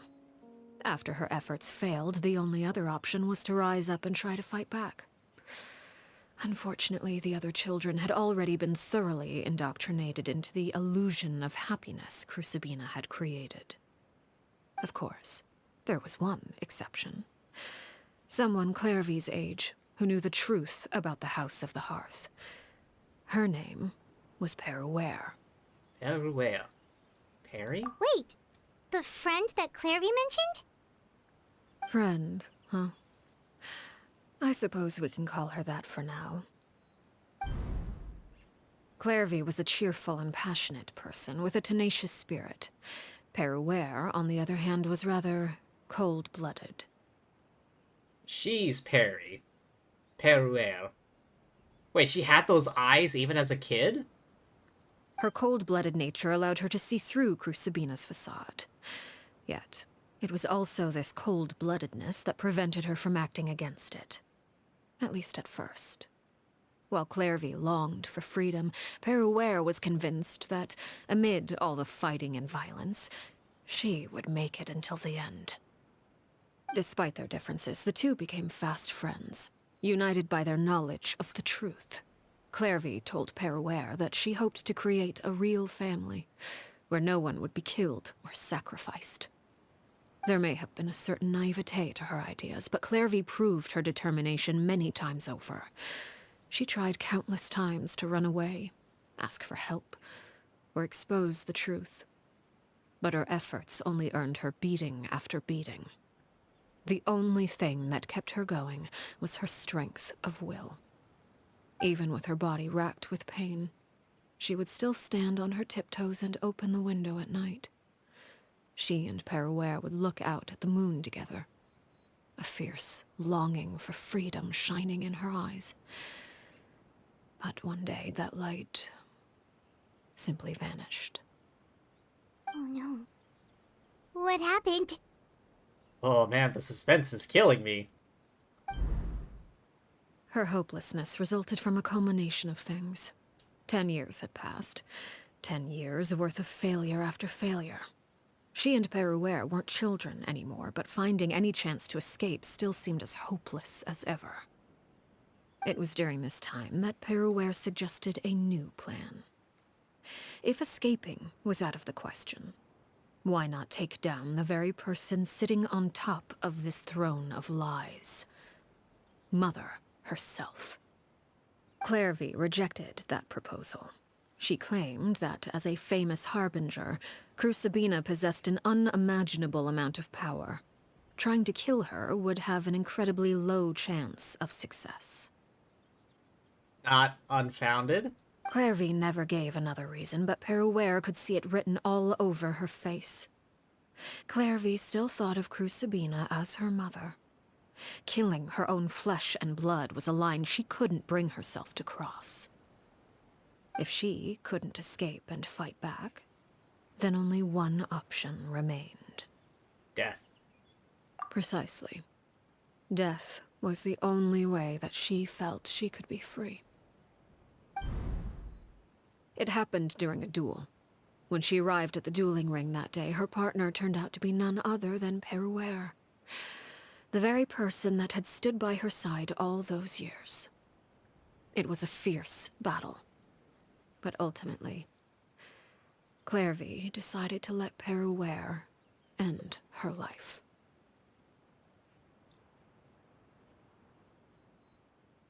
Damn.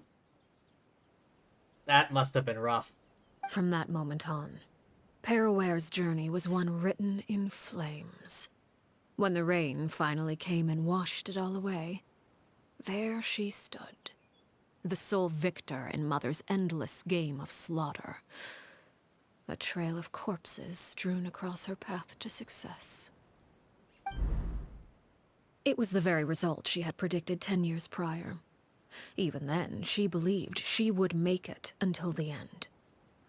She wasn't surprised by the fact that she emerged as Mother's undisputed heir. Rather, her success left her with an inexplicable sense of restlessness. She was unsettled, and there was only one thing that could quell that sensation. Perhaps you two would like to take a guess as to what it was? Killing the person at the very top? Crucibina, you mean? But... Correct. This is the place where Peruere killed her best friend. A mere year later, this is also the place where she fought tooth and nail to kill the mother they shared. The moment she acted, any conception of what was right or wrong ceased to matter. It's one of the principles of the house. Only those who survive get to write the rules. Ah, yes. The good old victors, history is written by the winners line. Peruere won the battle, and became a harbinger herself. After which Her Majesty, the Tsaritsa, bestowed upon her a new name. Arlecchino. So the Perry Clairvy was talking about... It was you all along. You're Peruere. Arlecchino is just a name you got later. This was your story just as much as Clairvy's. I left that name behind long ago. I must say, hearing it now does bring back memories. After I defeated Crucibina, the moniker of Mother died with her. I chose to forego the title she called herself, and even chose to give up my own name. I rebuilt the House of the Hearth under a new identity. Not only as Arlecchino, but as father. Ah. And that is where the story ends. Any more questions? The Clairvy we met, though, who is she exactly? Yeah. Based on what you just told us, Clairvy wasn't a little kid when she was killed. So the Clairvy we met... Was she really a spirit at all? I suppose you could call her an illusion born of flame. Her existence is like ashes to a fire. Something left over in the wake of blaze and ruin. You see, a certain power runs through my veins. It's not unlike a curse. My flames leave behind shadows of anything they consume. Okay. Of course. The chances of those shadows morphing into a sentient entity are exceedingly slim. Clairvy is a very special case. Clairvy died when she was 16 years old. But what emerged from the flames was her 6-year-old self. Her appearance wasn't the only thing affected. Most of her memories were lost to the blaze as well. Memory is a mysterious thing indeed. Losing a portion of your memories will alter your sense of self. Lose 10 years' worth, however, and it would be like living in the past. Like returning to a version of yourself that never grew up. No wonder Paimon got such a weird feeling when we were talking to her. Perhaps I should put it this way. Clairvy is someone trapped in time. It may seem like she exists with us in the present, but she truly lives in the confines of her own past. So if all of that is true, then you must have known about Clairvy for a long time. Yeah. Indeed. She's a rather volatile and unstable entity. Sometimes she would look after the children. She's even saved some of their lives. Oh yeah, that's right. What Fremine mentioned. But other times, she would hide from me and become obsessed with revealing the truth about the house to anyone who will listen. Shadows don't have the capacity to learn or grow. Any new information they encounter is quickly forgotten over time. Your attempts to expose Clairvy to sunlight, they failed, yes? The reason is actually quite simple. In Clairvy's mind, the house is impossible to escape, and it is this very perception that traps her there. But no matter. All I have to do is kill her again, and all will be resolved. I don't anticipate so much as a single speck of ash will be left behind this time. But kill her? How do you kill a ghost thing? Spirit memory thing? Wait! Paimon can understand why you might want her gone, but isn't there another way? So what if she's trapped in her 6-year-old self? She's still your friend! At least talk to her first! It's too late for that. She broke the rules, and now she must be punished. That goes for Filial and Nantoy as well. She's had quite the effect on them. I hope you understand. The difference between Crucibina and myself lies in our formulation of the rules, not our policy for enforcing them. Upholding the rules without question is a trait we both share, because that is how a household should be run. Is this really what you want to do? She speaks! She speaks! Whatever could you mean? Don't you want to say a proper goodbye at least? Holy crap. This is the first time I've heard her speak in ages. Whether as a killer or as a father, there are two things that must be avoided at all costs: anger and sorrow. Anger makes you impulsive. Sorrow causes you to waver. Well, it appears it's about time to proceed. Before we arrived, I told some of my well-behaved children to bring our troublemakers here by nightfall. I do believe I've kept my end of the deal. I give your friends quite a bit more time. As for what happens now, we'll just have to wait and see.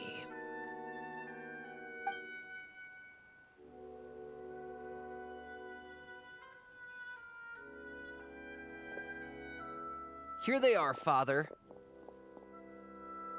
Oh, you gonna execute him? Seeing something like that would actually be a first for me. Winnie! Clairvy. I'm sorry. I heard about how you helped buy us more time. But I still failed. I couldn't find a way to fulfill her wish. Oh, so she's just kind of sitting in the shade here. Huh? Are you... Perry? Indeed, it's been a while, Clairvy. Perry! Shh, stay right there. I'm sorry to postpone our reunion, but first I believe certain scores need settling. Oh boy.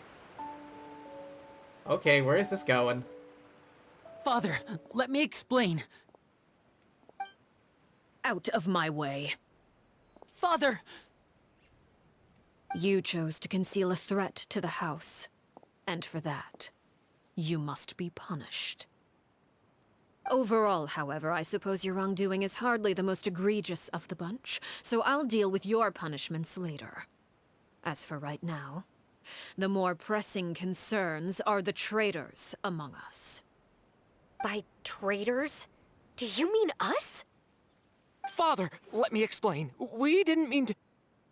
Fultz, why don't you share what you heard? Yes, Father. Secret Midnight Meeting number 3. Participants, Filial, Nantoy, Sato, Toddy. Nantoy clearly said, if only Father wasn't the one who took us in. Sato added, I'm sick of this life. I just want to live as a normal person. Filial was the worst of them all. She called us crazies and said a bunch of mean things about Father. Jeez. I did not! You're lying! Fultz is trying to frame us. It's not like I'm the only one who heard those things.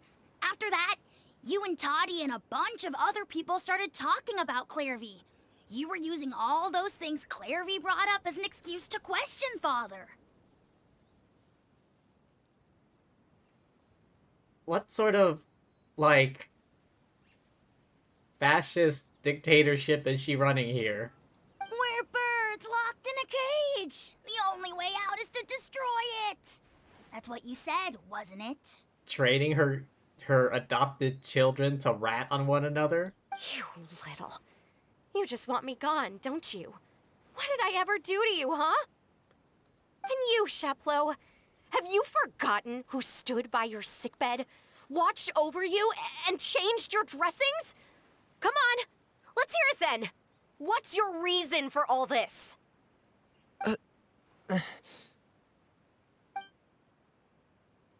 You're wrong, Filial. We don't want you to die. You're our family. Liar. You wouldn't be doing this if that were the case. So why? Why have you backed us into a corner? We all live in the House of the Hearth.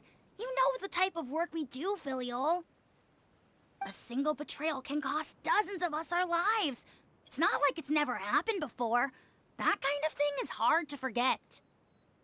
That's why the House of the Hearth cannot tolerate any form of betrayal. Ever since we came to Poisson, you've had 7 secret meetings. A lot of the things you talked about really crossed the line. Damn. Wow. I'm not sure what I was expecting going into this quest, but not this. You've been spying on us for half a month? Wait a second. Now that I think about it, the move to Poisson was just a way to make it easier to spy on us, wasn't it? Because we were all in one place. You've had this planned all along. Filial, Nantoy, I'm sorry. I owe you both my life. I owe Clairvy too. If it weren't for all your help after I got poisoned, I wouldn't be standing here today. If this were any other situation, I would do anything to repay that kindness, even if it cost me my life. But rules are rules. I'm sorry. My hands are tied. Why? Why? That's enough, Filial. We made a mistake, and we should own up to it. We broke the rules, plain and simple.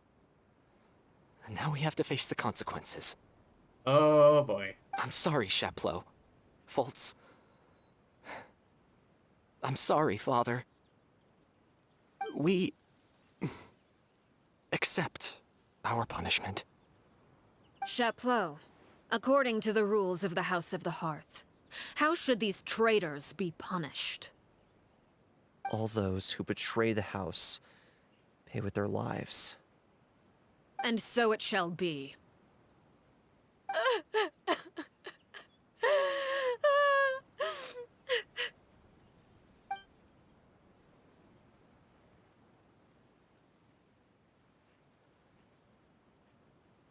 Father, please wait!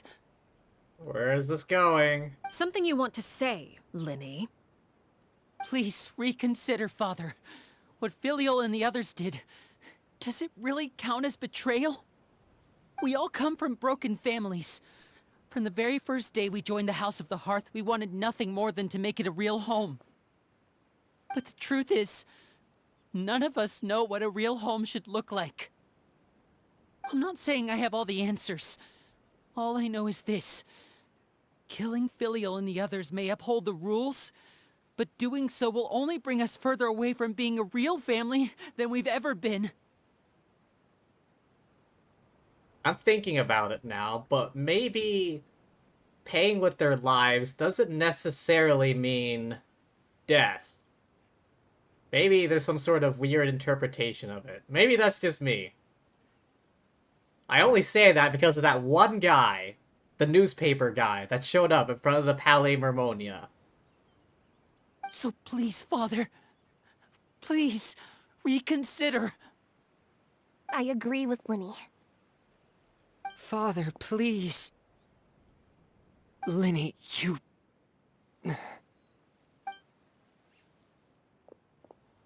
I also agree with Linny. Oh, wait. What's this? An order once given cannot be rescinded. However, given the extent of your determination, I suppose we shall have to go about this a different way. Draw your weapons and face me. Oh boy. Our weapons? Father, are you referring to a duel? Precisely. The rules of the House will not be altered. Traitors must be punished. However, resolving disputes with a duel is also one of our rules, one that also applies to me.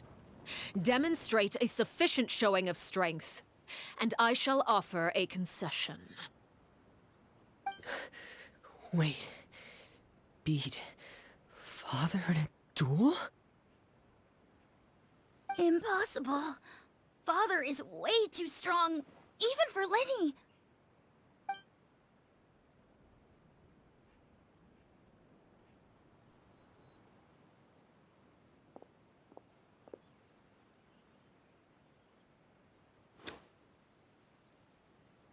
Looks like they're gonna do it.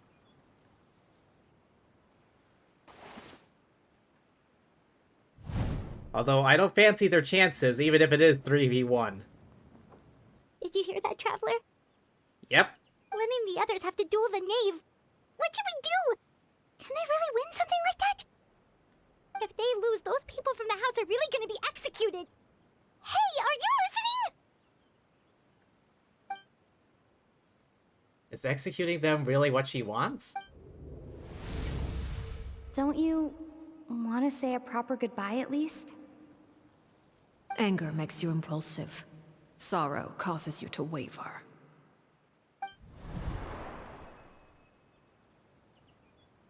She never actually answered my question. The answer pretty obvious. Looking at that expression on her face, she seems really serious about this. Guess that means there's no chance she's throwing the duel on purpose, huh? No way the knave will lose on purpose, although... When guests are around, families are often on their best behavior. And any disputes are less likely to escalate. When the time comes, make the choice that you deem most appropriate in the situation, and lend your help to the House of the Hearth. Why do I still feel like she can kind of see the future? What's wrong, Traveler? Hey, where are you going? Traveler? I'd like to see for myself what the fourth of the Fatui Harbingers can do. You're asking to join the duel against the knave? Hey, it's not our first time. We've had to fight Senora, Child, and Scaramouche. Back when he was still Scaramouche. I'll allow it. We do have a ready-made dueling ring at our disposal, after all. All I would advise is this. Keep a firm grasp on your weapon, and give it your all. Any less, and you may just lose your life. It's not like we don't know what that is. Like, what that... Oh boy. Good thing I had the squad out.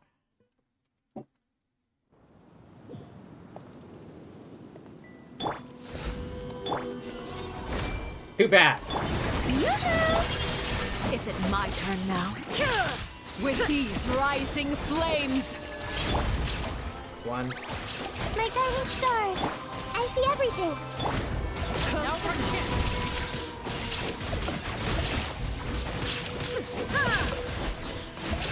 with the fall of darkness, destruction shall Not rise. Hey. Have a taste of purgatory.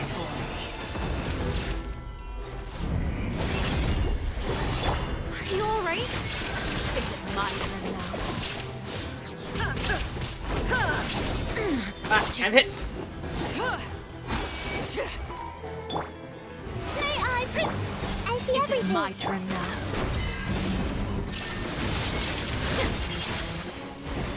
Try to pace yourself.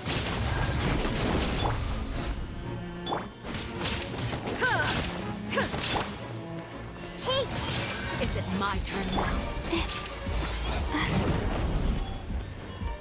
Not bad. You've proven to be a worthy opponent after The show begins. Watch out for Father's move!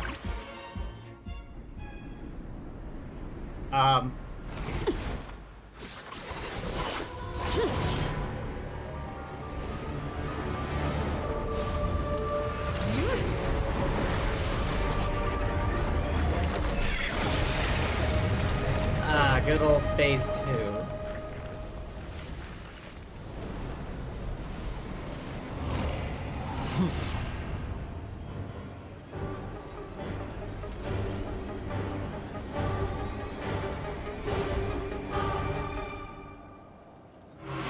Watch out for Father's movements! Look out! My blade is all that remains. There is no escape. Let the world collide! The Temple of Wisdom! Torn to oblivion! Now's our chance! Only the Over beginning. here! Come on, come on! Yes!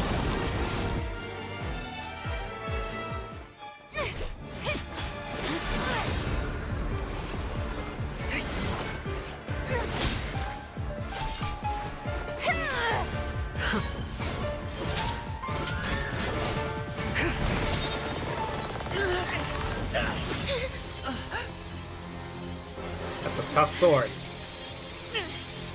You should know better than to crowd in one place. He's not wrong.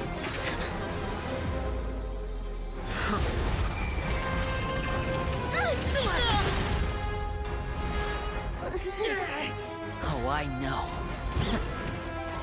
Now!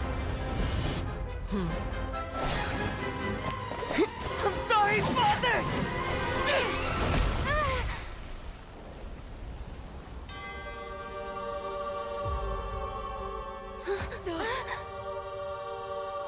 Sorry for what? This pitiful excuse for an attack.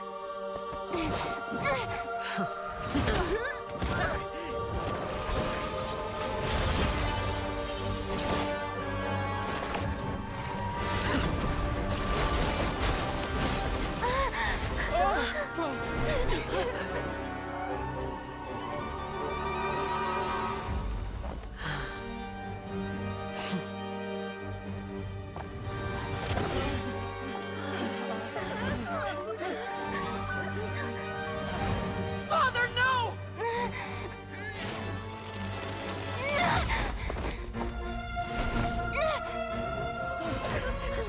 Made it out, did you?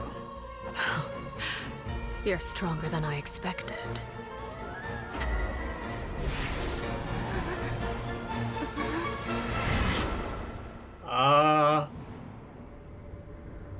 Oh great, phase 3? Moon. I can't.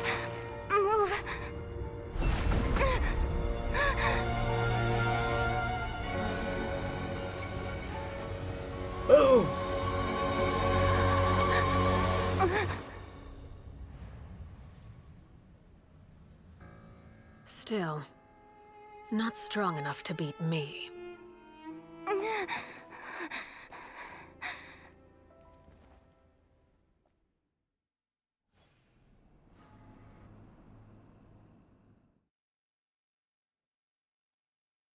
Well.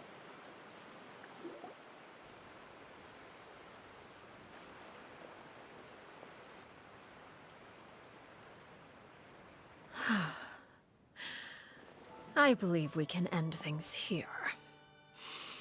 It's not often that we get to enjoy the company of guests, after all. We wouldn't want things to get too out of hand.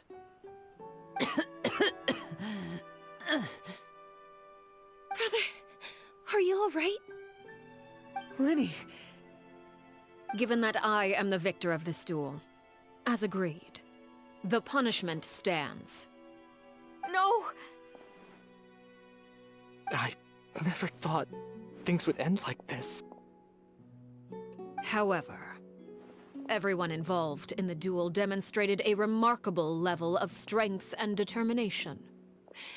In light of this, I'm prepared to change the method of execution. Elwar, the bottled flames I gave you for safekeeping. Do you still have them? Yes? I wasn't sure what they were for, but I've kept them super safe. I didn't lose a single one. Wonderful. Then, in just a moment, I'll have you administer them. Bottled flames? What's happening now? Indeed. They're the product of a secret experiment. Under certain special circumstances, flames can be extracted from my person and preserved. Once ingested, searing pain will spread across every inch of your body. No harm will come to you physically, but your memories will be burned away. I knew it! Paying with your life doesn't necessarily mean killing. Just like with that newspaper guy. He was on the hit list, the execution list. But he didn't seem to remember her. That's because he took the thing, the bottled flame. If you can withstand the pain, when you awake, you'll have forgotten everything you know about the House of the Hearth, and will be expelled from the organization. In other words, administering this concoction will kill the version of you that grew up in the house, and give you a new identity. Ah, I knew it. I knew it. The young man I thought I looked familiar, the one selling newspapers outside the Palais Mermonia, the same Aurore we saw on the list of executions. He wasn't killed at all. Memory is a mysterious thing indeed. Losing a portion of your memories will alter your sense of self.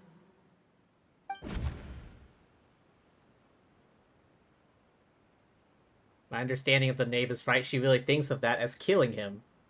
The Aurore that lived in the House of the Hearth is dead. The one that remains simply a normal person living out his life. Much better than actually ending their lives. So, you're just letting us go, Father? In a matter of speaking? You misunderstand. Memories are extremely important. Once consumed by flame, the version of you standing before me will die, and our secrets will die with you. So no, I don't intend to just let you go, because the person who survives will be nothing but a stranger. Even so, I won't have to live in fear anymore. I'm sorry, Father. I'm sorry I let you down. But I really... Don't cry, Filial. You haven't left the house yet, so there are still rules to be followed, yes? Remember what I taught you. Anger makes you impulsive, sorrow causes you to waver. Don't let yourself be controlled by your emotions. Of course. I'll remember. Dry your tears, and go pursue the life you really want.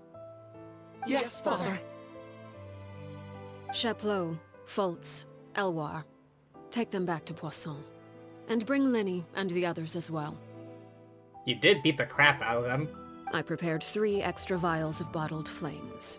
As for whether to take them, the choice is yours. Goodbye, children. The next time we meet, I will no longer be your father. Thank you for all you've done for the house. I hope you have bright futures ahead of you. I'm confused. The more I get to know her, the more unsure I am if she's actually a good person or not. Or if she's just very ominous.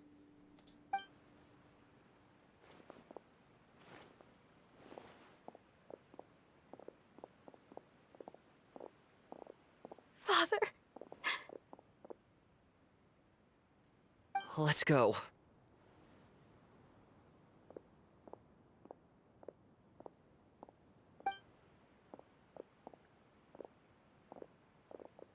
Here, grab my arm, Lenny.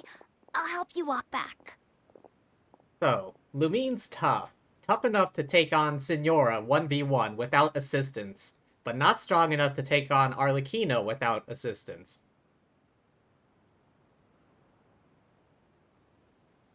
But also strong enough to take on Child 1v1 without assistance.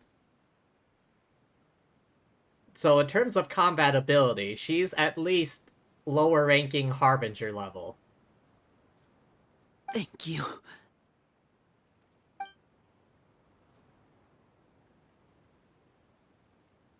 Claire V.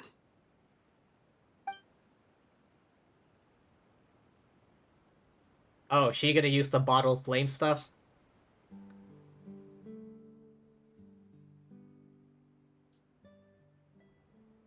Can we talk now? I've been waiting for a super long time. Yeah, straight till nighttime. You really are Perry, aren't you? I haven't seen you in so long. How come you're all grown up?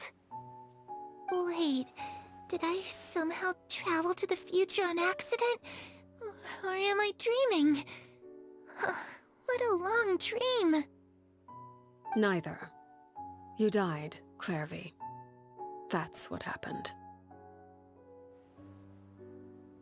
You could have at least sugarcoated it a little. Look, she's so speechless. If this really is Claire V's younger self, I would say she's probably had enough lies. Oh. Okay then. Huh? That's it? You accepted it just like that? Yep. If that's what Perry says happened, then I believe her. Perry wouldn't lie to me. Plus, I don't really need to know why I'm like this. I'm more curious about what happens in the future. If you're a Harbinger now, Perry, that means Mother is gone, isn't she? Can you tell me about it? I want to know what happened to her. And to me. You never stopped trying to defy fate. At first, no one believed you. You could only vent your frustrations to the moon. In fact, you often sought comfort in the night sky. You wanted to see the aurora, so one night we promised each other we would go to Snezhnaya to see it together. Later on, you tried to run away, but you were brought back each time. Mother spared your life, but it wasn't out of kindness. Instead, she decided to make an example of you by slowly torturing you over time. That way, the other children would know what happens to traitors. Still, you never gave up. Mother hoped that through ruthless duel after ruthless duel, she would be able to crown an ultimate victor among the children she raised. Yeah, you.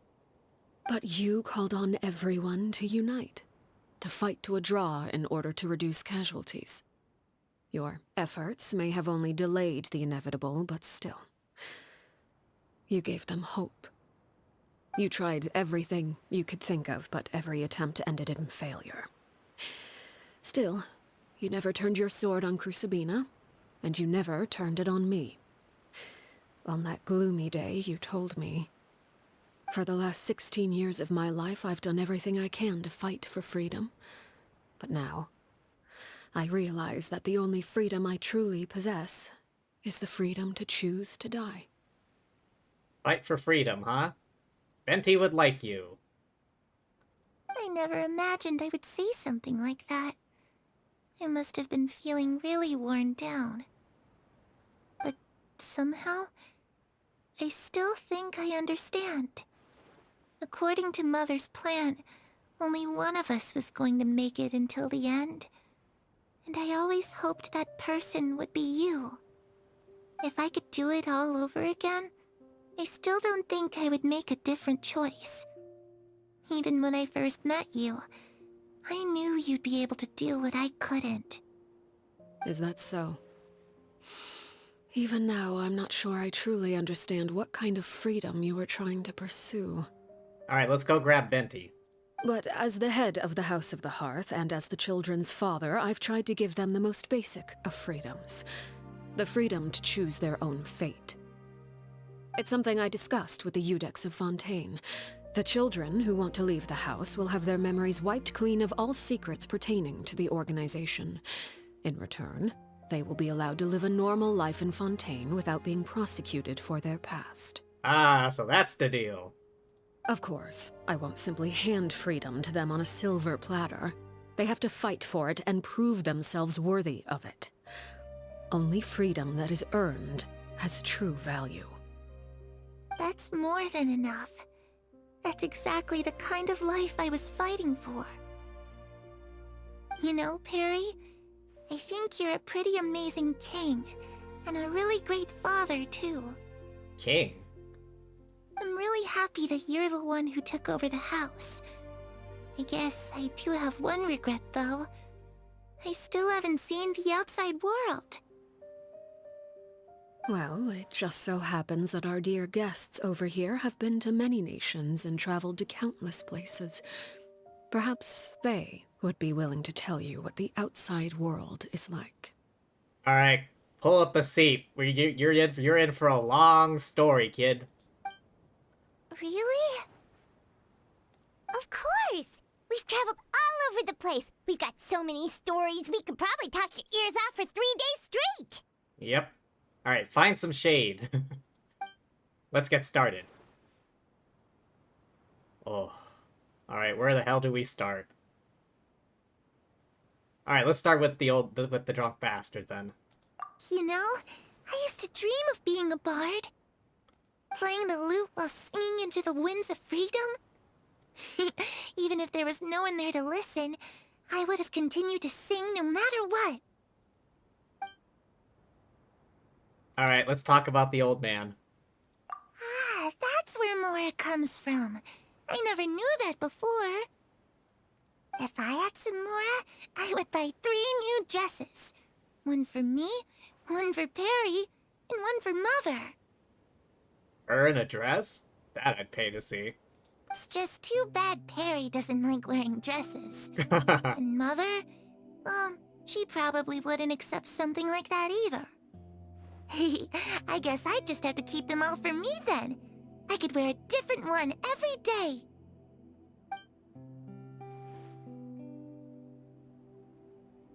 Alright. To Inazuma.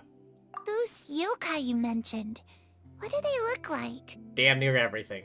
I once saw a drawing of this one guy with horns on his head and a super scary face. Are there any yokai like that? Yeah, the one and Oni, Arataki Ito. Oh yeah, that's right, there's a new event coming out featuring him again. The Great and Glorious Arataki something or other. Oh, sounds like you're talking about an Oni. Yep, we've met one, and let Paimon tell you, they're not nearly as scary as they look. Dendro. I was always too afraid to skip Mother's fighting lessons. But at the academia, I bet you could do all sorts of secret things in class. Things that have nothing to do with studying. Don't skip class. I'm just kidding. Being able to study whatever you want without having to fear for your life. actually sounds pretty great. Now we talk about Fontaine.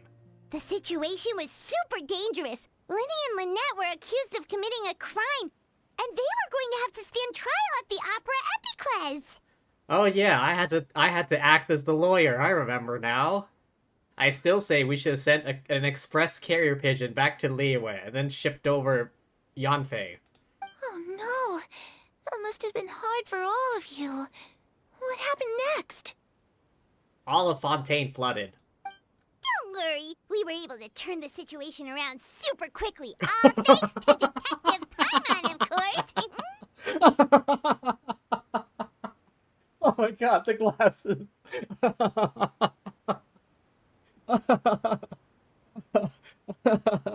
Oh my god, I never thought I'd see the glasses again. Oh, that's great. Oh my god. How'd you do that? Come on, tell me. Oh man, the glasses. Okay, so it was like this. After the failed magic show, we rushed to the scene and... Really listening intently to Paimon's story.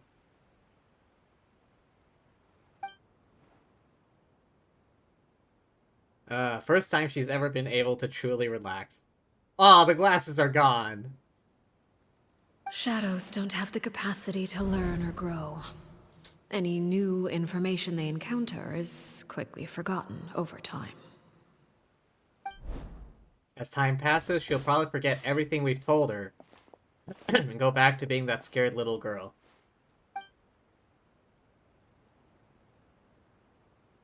The sun is rising.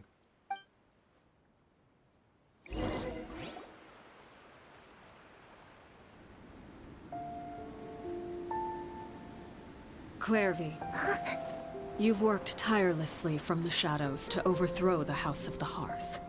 Now, by my authority as the Knave, I shall announce how this matter ends. You are hereby expelled from the House of the Hearth. You are no longer tied to this place, nor are you bound by its rules. You're saying that I can finally leave? I get to experience the outside world as well? Oh, I almost forgot. There's no getting older for me. Still, seeing who you grew up to be makes me really happy, Parallel. Take care of yourself. Goodbye. May we meet again someday.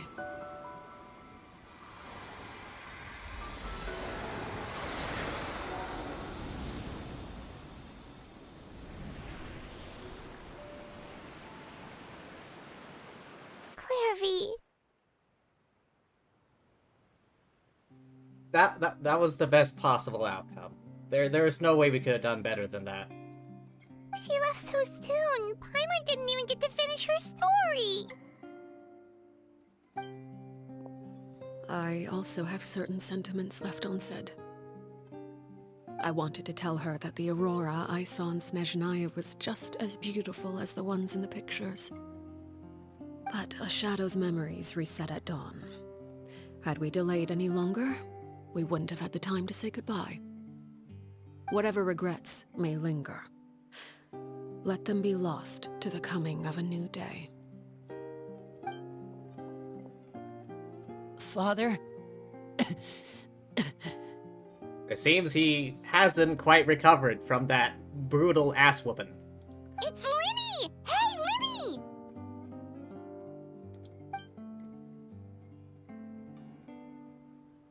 What is he doing back here? Let's go check it out.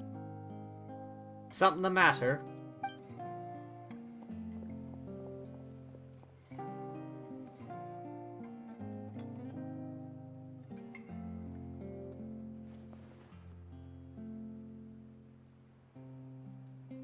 Father, the bottled flames have been administered. Filio and the others have left the house. And you?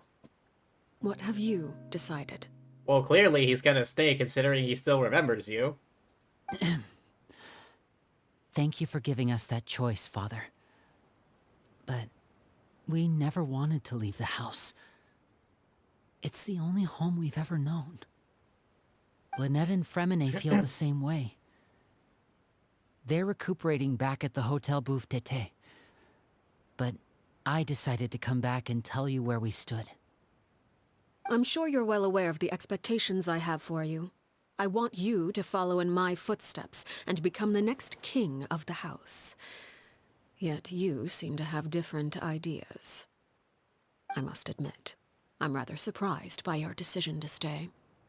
There's nothing wrong with choosing to live a quiet life. Leading this organization is a heavy responsibility, one not so easily carried by someone forced onto the throne. I just never understood what you saw in me. What made you believe I was deserving of that throne?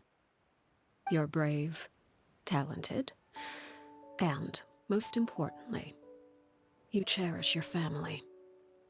You would do anything to protect them, even if it costs you your life.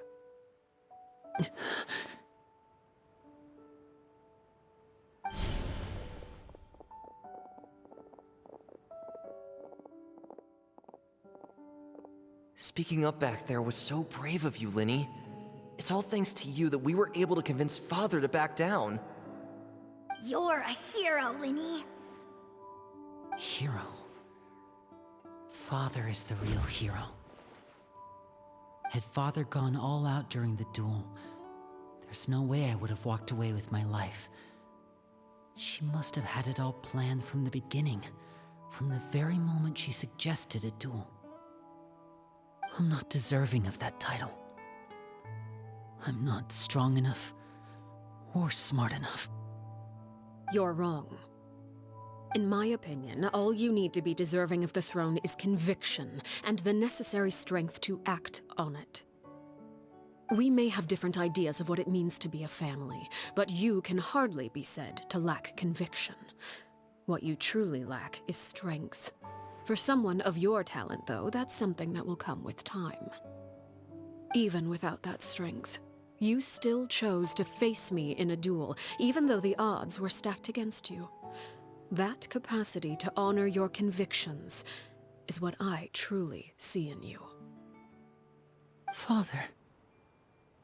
No one knows what the future holds, what tragedy or triumph may be in store. Being at the head of this organization requires the strength of will to face whatever comes. Caution will only hold you back. What, go big or go home? If reaching a certain standard were required to go after what you want, I would never have succeeded in killing my predecessor. Back then, there was still a considerable gap between our abilities. Strength may decide the ultimate victor, but those who let a lack of strength dictate their decisions or undermine their convictions will never be worthy of the throne. I understand, Father. Thank you. Children must grow up to surpass their parents. Only then can a family continue to flourish. The road ahead is not an easy one, so I'll ask you one last time. Are you certain you want to stay? You've done so much for me, Father, and that kindness must be repaid. Plus, with Project Stuja at hand, there are many dangers ahead, and I, for one, don't intend to back down. Protecting my family at all costs. That's my conviction. Then you're welcome to stay. As for Project Stuja, you need not be too concerned. If those cowardly businessmen and heartless dignitaries try to take us down, I'm prepared to teach them a lesson. Having members who longed for the light was our organization's last weakness. With those members no longer among our ranks, the House of the Hearth is like a spider hiding in the shadows. We need only wait for our prey to come to us. At present, our imperative is to use their plan to our advantage. In doing so, a crimson moon shall rise amid the frigid blizzards of winter. No demonstration of loyalty shall go unrewarded, and no sacrifice shall be in vain. That Crimson Moon again. As for the two of you, whether we meet again as friend or foe, I'll remember the camaraderie we shared in this moment. No matter how arduous the journey ahead, I hope we both reach our desired destination.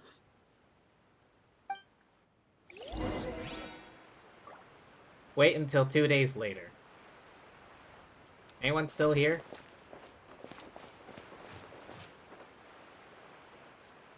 No? Alright, I guess we'll just stand in the middle.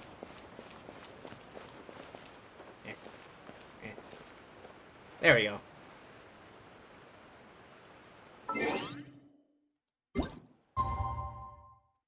One, two.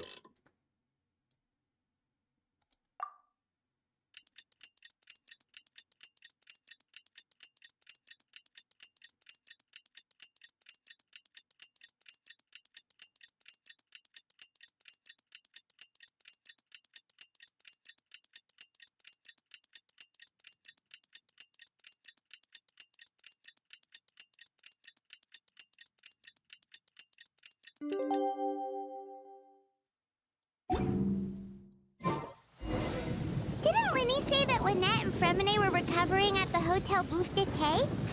Oh, Paimon wonders how they're doing. Maybe we should go check on them. Enough of the lightning, Raiden. Please, de-summon the storm.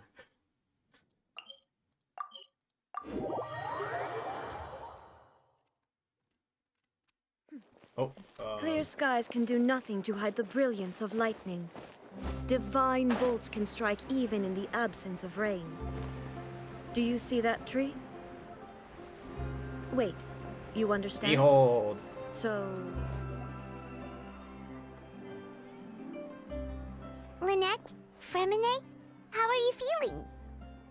Much better. Whew, what a relief! What about you? Are you feeling alright? No need to worry. I knew you'd come out unscathed. Us, on the other hand, well... We've been bedridden for 2 days. I couldn't even turn over. Yeah, you kinda got your asses handed to you. Oh, and I wanted to ask, is Clairvy... gone? Yep. Linny and the other members have left Poisson and returned to the House of the Hearth. According to him, there haven't been any more sightings of a spirit roaming the house. Her wish has been fulfilled. I see. I'm glad.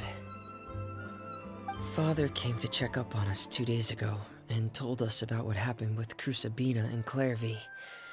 Actually, I've met Crucibina before. Say feckin' what now? Wait, what? You've met the former knave? Crucibina died a year after Clairvy. It was during the year between their deaths that I joined the House of the Hearth. Oh. Crucibina had an extremely cruel and radical way of doing things. While she was alive, the atmosphere in the house was suffocating. So, he was around to see the transition then. When I joined, though, the experiment she valued so much had already come to an end, and all the people involved, dead and injured alike, were gone. Crucibina never talked about the past with us newcomers. A couple of months after I joined, Father killed Crucibina and burned all her files. With that, the names of all the people subjected to her experiments, Clairvy included, were lost to the flames, along with the painful memories they represented. Father took in Lenny and me a couple months after that, but she never mentioned anything about Crucibina or Clairvy.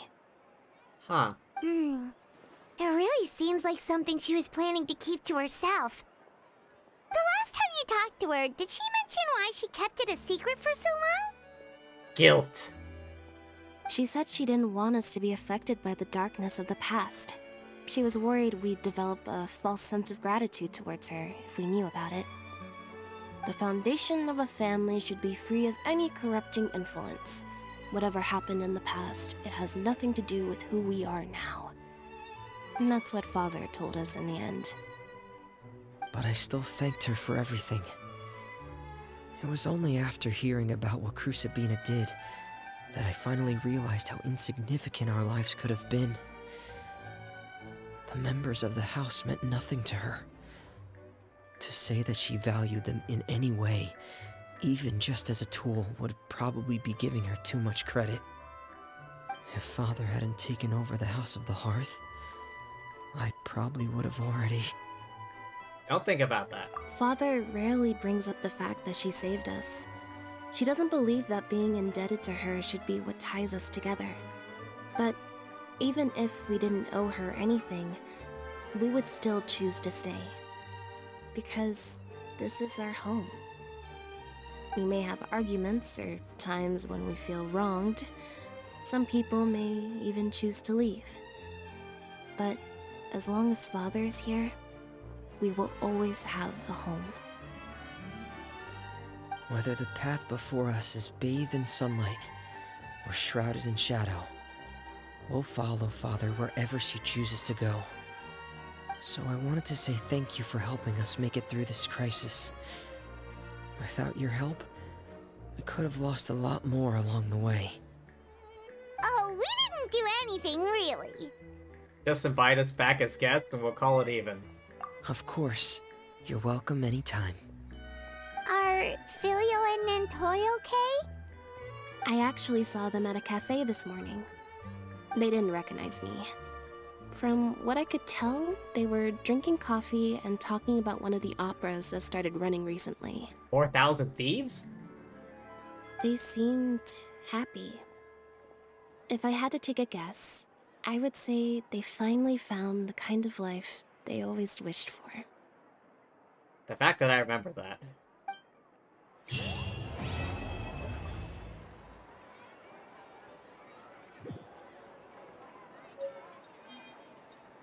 Ah. Now that was the story. And Arlecchino is quite the, complex character, I feel. Hang on, where's the... Oh, here. Alright, I want to give it one shot. Oh, but first, I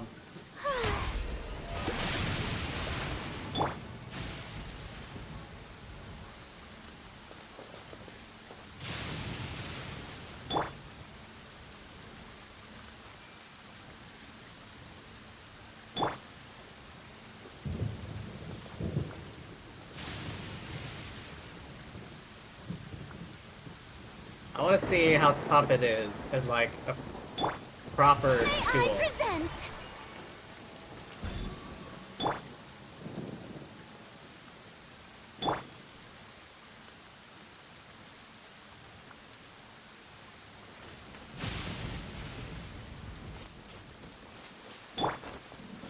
Oh wait, I gotta activate it here. Oh, let's go level 70. That's the... I always go for the level 70.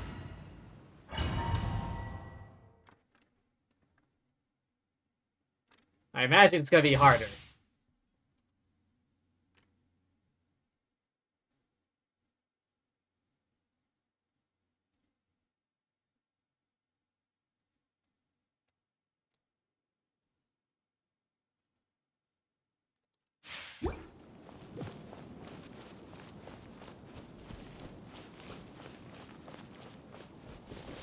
What's the fairy things around her? Afraid? Or do you not even have the courage to be afraid? Shine down! Is it my turn now? Ha! With these rising flames!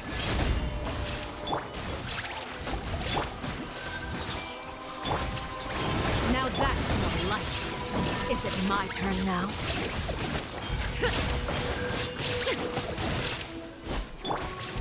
With the fall of darkness, destruction shall rise. Hey! Have a taste of purgatory.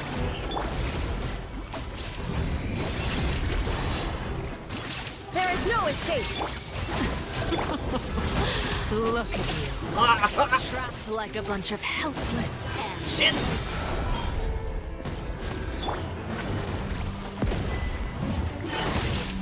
Wait, what was that achievement? What was that achievement? I didn't see what that was. Also, thank you for the follow. I'm kind of busy. Sorry if I missed your messages. Everyone heal. Heal. With these rising flames. There is no escape! Is it my turn now? Not bad. You've proven to be a worthy opponent after all. How brilliant! The countdown has Phase 2?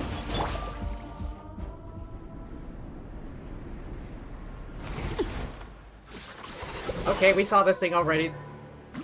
Fight, please. Ah, shit. Kindness has been Not sealed now. away. My blade is all that remains. I see everything.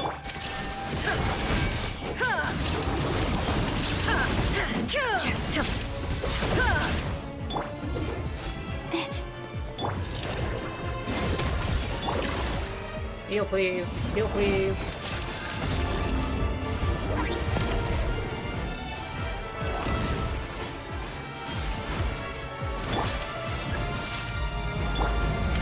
The show begins. Illusion shattered!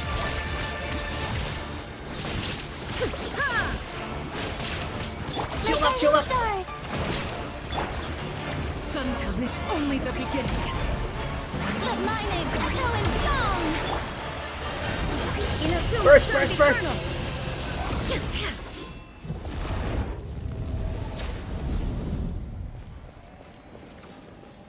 Oh, jeez. Okay, let's see, going back to messages. Hello, Kenshin, Labrat for the follow, hi. I'm okay, I don't, oh wait, no. Oh, Dev Surfer as well, sorry, I'm still in a state of panic. If you want help, I can add you. No, I'm okay, I'm still alive, I guess.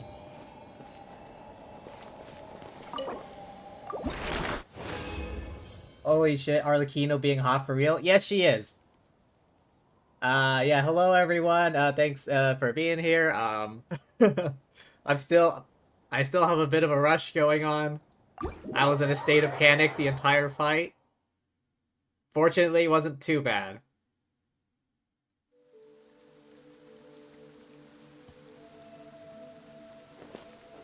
Oh my god, Furina's almost dead. May I present?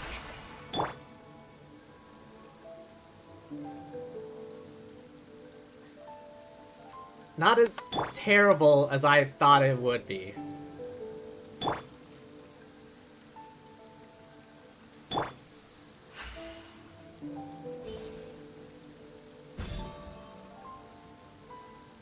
Between Layla's shield and Furina's healing, like, we survived. How brilliant!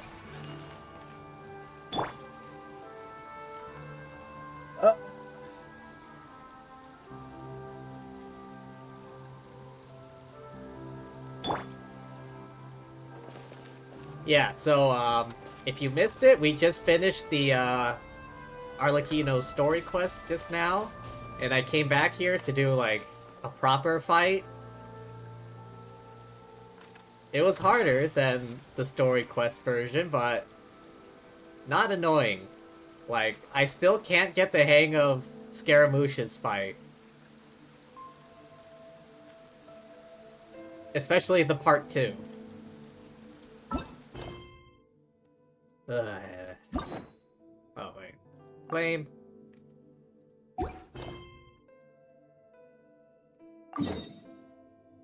Alright. Alright, out of the water and then into the sand.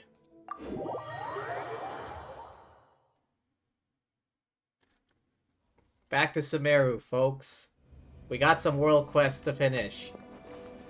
Finally.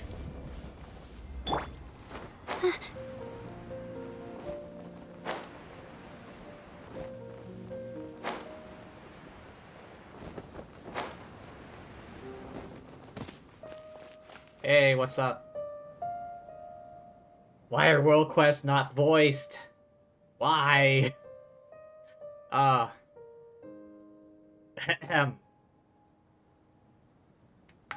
You've arrived, Lumine. I hope that our hospitality hasn't disappointed you. Ah, Jet. While you're here, I shall entrust the great task of apprehending the traitor at Durfee to you. I suspect that the recent spike in traitors within the tribe has something to do with the interference of those who hail from the Snowlands. Oh, the Fatui? You mean the Fatui? Their influence spreads even here? They're just like those toads or centipedes Lilipar keeps talking about. Keep running into them everywhere we go. Initially, they approached our merchants under the banner of trade. Then, before long, they started meddling in our affairs. Annoying as it is, the forces behind them are indeed powerful. Prior to the present, we had already pushed the Northers out of our territory, forbidding them from appearing on our hunting grounds to prevent them from further harming our people. Yet, they continue to circle us in the desert like hyenas. I don't know if they seek treasure or an alliance from us. Regardless, they are dangerous. I got it. I'll return with additional information or a newly claimed life. And information and a newly claimed life. I understand. However, the Fatui are not the most important segment of today's conversation. Lumine, the task I bade of you today. I believe that Azurik has already gone over the broad strokes with you? Indeed, Matriarch Babel. Good, but I must warn you still that the path ahead is fraught with dangers. Our scouts have discovered signs that many Weena may be active in the area. Be at ease, I will guide them down a safe path. About the Weena. Weena are extremely dangerous creatures. Approach them with caution. They may attack you upon being drawn by the Jinni's presence. Speak not of me as I am some manner of calamity, desert wench. My master, I will be alert on your behalf. If you come under assault by these Weenut, I may yet be able to rally my strength and defend you. I've got your back too, Lumine. Whoa, suddenly we got two handy sidekicks. Heh. Esteemed Lilipar, after entering the foundations of the Eternal Oasis, we must rely on your power to guide the group. Ruins of the canals may yet hide your fragments. Indeed, of this I am aware, but I am curious as to how this knowledge came unto you. You learned this from outsiders, did you not? ... dots all around. Ha! Worry not, robbing a few bookish researchers, parting a merchant camp with the maps they have brought with them. These are tricks of an old trade for a desert dweller. I understand. Ha ha ha ha. Thank you for granting me this boon of knowledge. It shall yet lead me to old memories and power both. But I will be watching you, and that lad of yours. What's wrong with you? Matriarch Babel only organized this expedition to ensure that I can lay my parents to rest.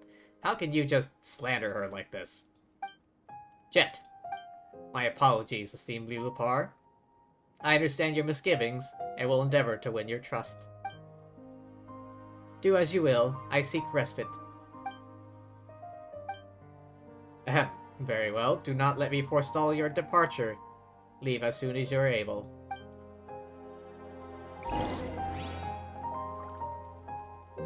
But yeah, now that my head is a bit clearer, I hope you're all doing well this fine Sunday, or whatever day it is for you, wherever you are in the world.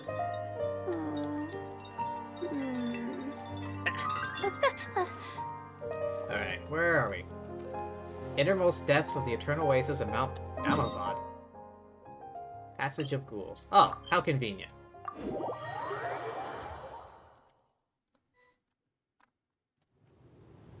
Just ahead. Where am I going?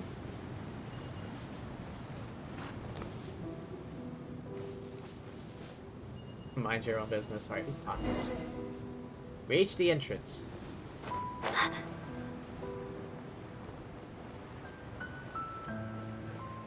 Looks like it's below me?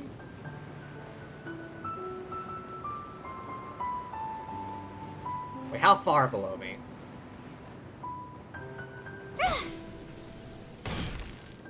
Still further below me.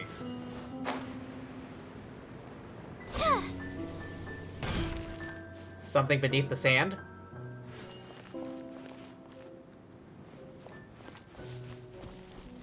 Oh, here we go.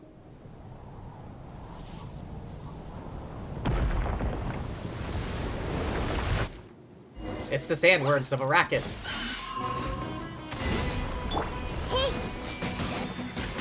There is no escape!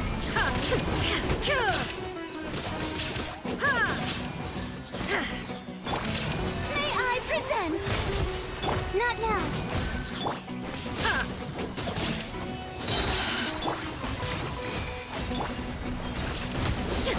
We're being attacked by sandworms. They're after the spice.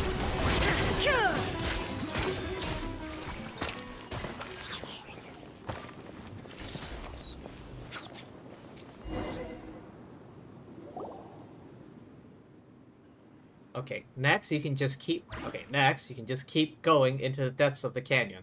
The tunnel leading to the foundations of the Eternal Oasis should be right there. Lumine, beware of sandstorms. In canyons like these, the wind-flung grains sting worse than those flung by the winds on the open sands. Be at ease, I shall protect my master. Let us progress. I'm gonna split now. You guys stay alert and safe. Thanks, you too. You're the one who should be staying safe, walking through the desert alone and all. Don't get eaten by Weenut.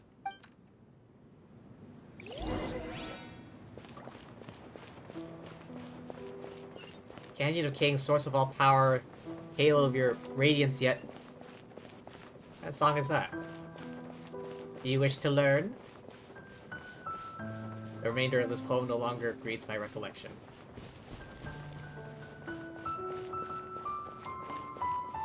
Abandoned camps. Yeah. Ah, feck off. More camps ahead. Feck off. Feck off.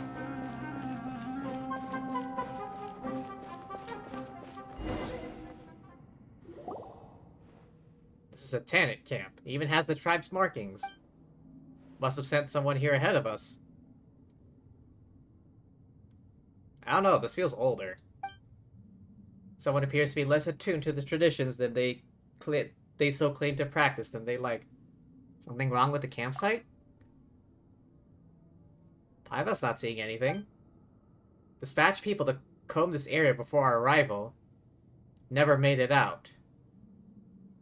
Perhaps it is because of this, the place was marked as forbidden. This area is forbidden for matters of practicality, not terrors wrought of superstition. So it's forbidden because it's actually dangerous, and not because of religious purposes.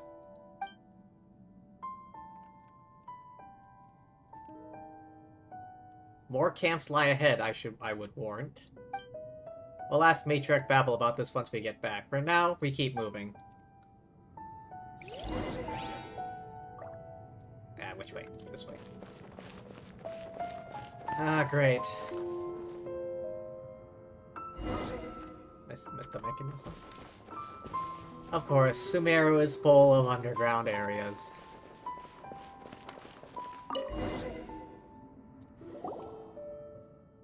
There's no end to this. What is this? Feeling if we want to continue, we'll need to activate this thing.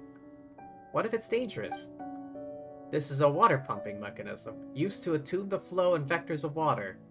Though now, water's place, its pipes, has been usurped by sand.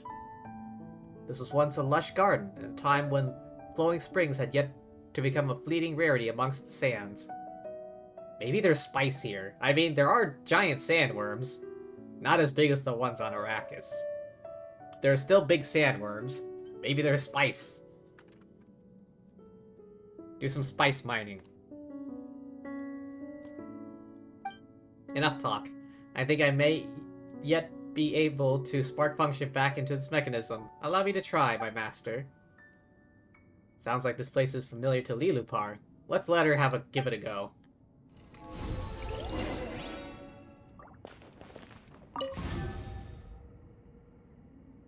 Oh, okay, there's flowing sand.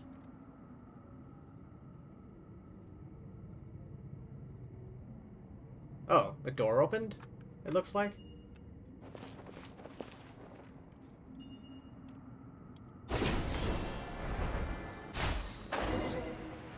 Proceed deeper. While I'm at it, I'll follow the Sealy.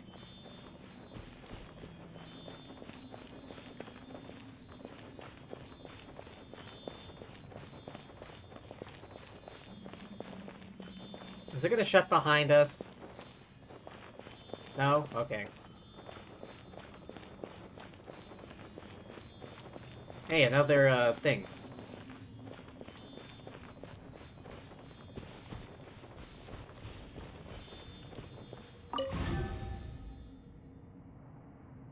Looks like Santa's coming out of that.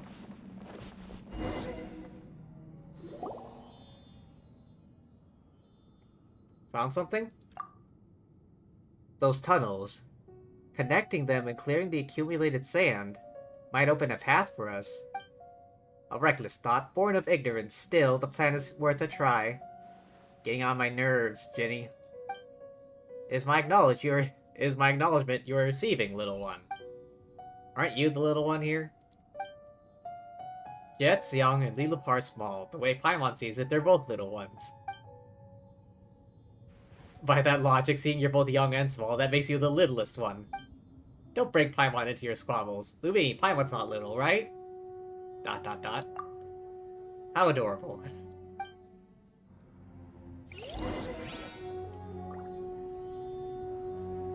Recommendation is most wise.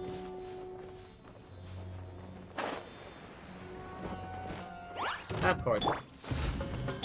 Everyone hold hands! Yoo-hoo! Shine down!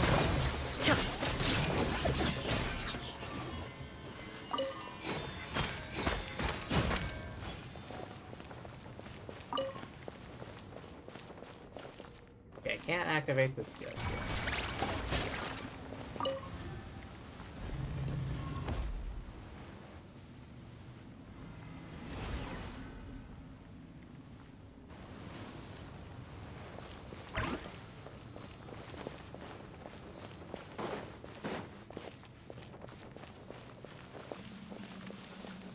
Ah.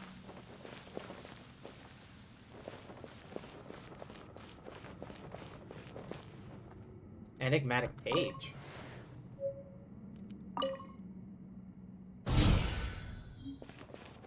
Oh, is that just for treasure?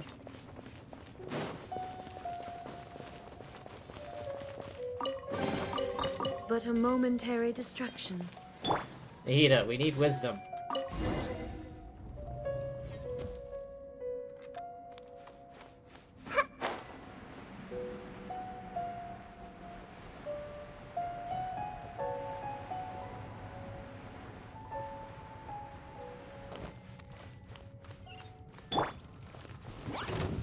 The night is cold.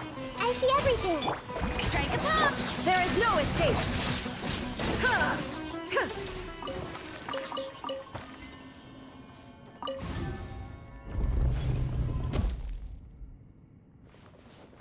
Okay. Ah. My guiding stars.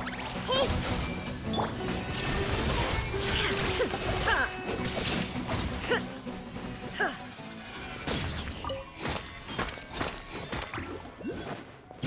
Alright, keep heading up. Through this door. On to more underground bullshit. The path ahead lies beneath the sands. What? Oh, it's been buried. It'll take years for us to just dig it out. Fret not. Let us hunt about for mechanisms nearby that might help drain the sand. Sure, let's go.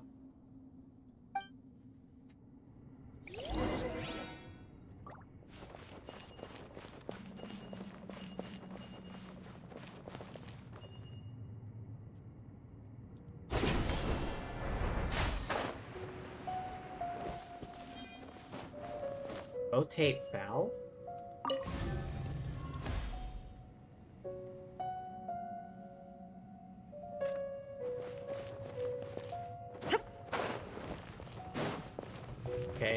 suppose we have to activate this. Okay, I suppose we have to enter here. I suppose we have to go this way. I suppose I have to fight these things. Not now. Shine down!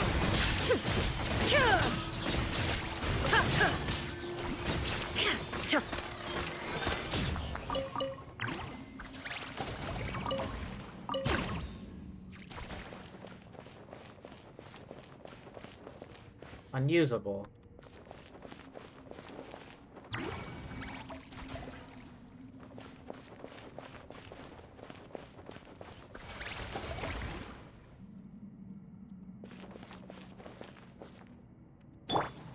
No! Oh? Activate.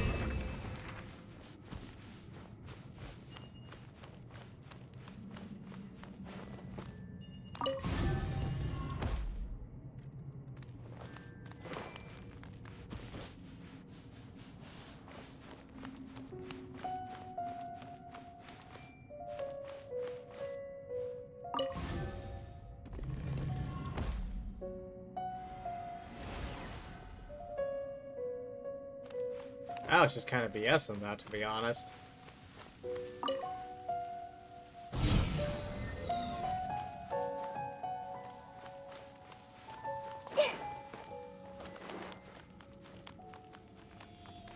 What's this?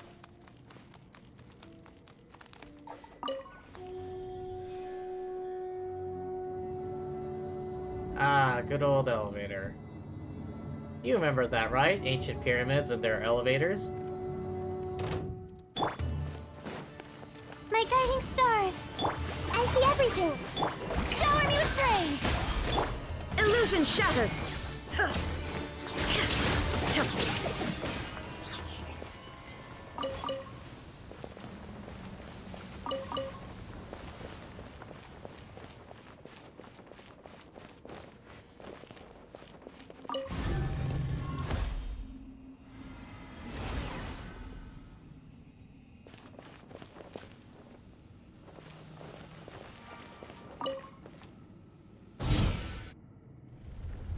Honestly, just kind of making this up as I go along.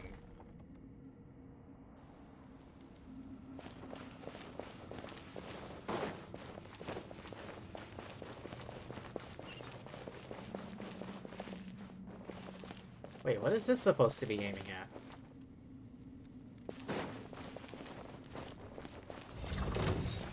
Ah. Everyone hold hands. The show begins. Shine down! Yeah, hey.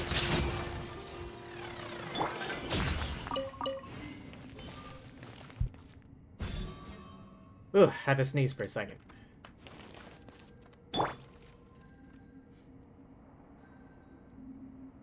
Heal, heal, heal.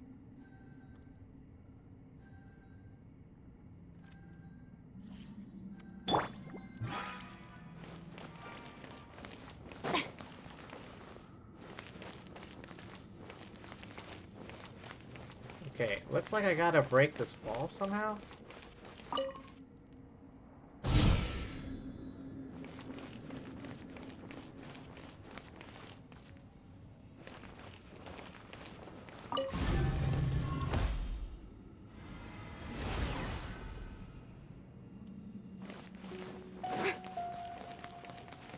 Oh. God damn it. The berry doesn't show up until you're right next to it, so you just end up running straight into it.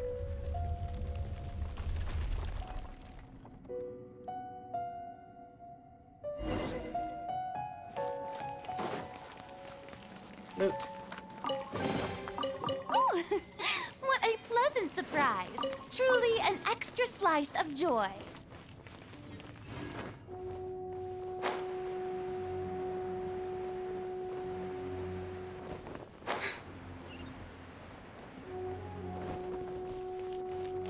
So many scattered ruins here. Wonder what happened.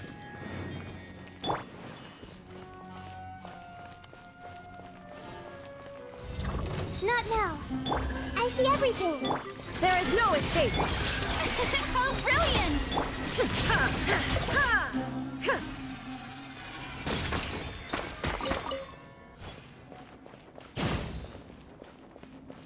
I know my words are beyond your understanding, no need for you to placate me. I did understand you, just not completely.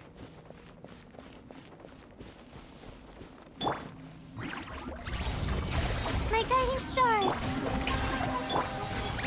Come on, eat.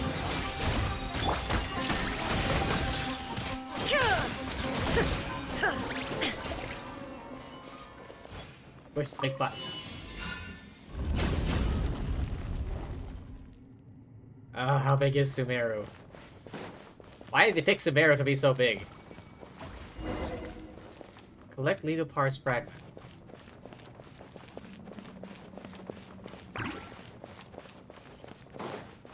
Oh, it's another bottle.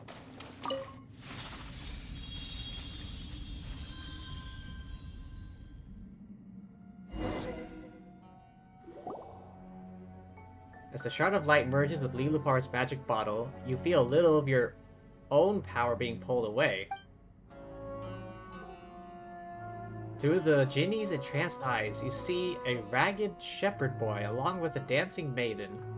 Her presence resplendent like a limpid gem beneath the moon's gaze. Festering hatred assails your senses, alchemizing into primal burning love sudden instant. Such love could not be contained by a vessel of a mortal. What desire of yours can I make manifest? Are you alright? What just happened? It was a memory, someone else's memory. What are you saying? I did not mean to let you behold a moment so shameful. I have reclaimed a portion of my memories. Now I may guard you better. The light inside the bottle does look more sprightly now.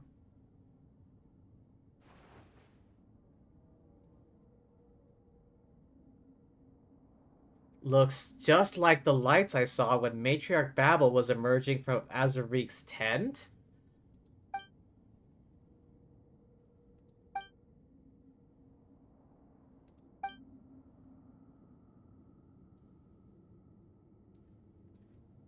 Wait, what does she mean by that?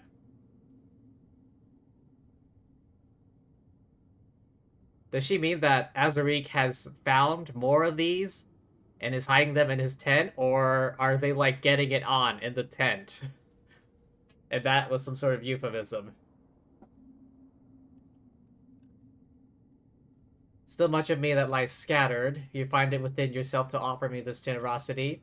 Beyond grateful should you collect fragments.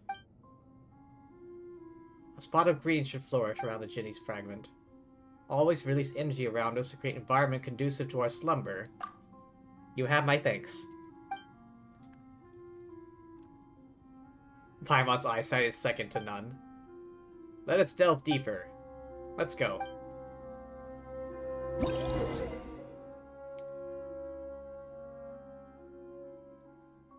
Limited amounts of obstacles, blah blah blah.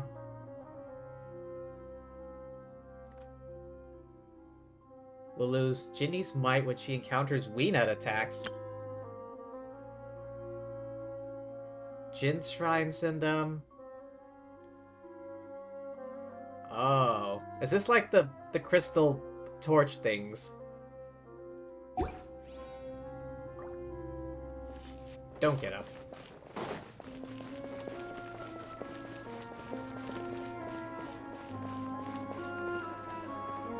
Restore. Can I? No.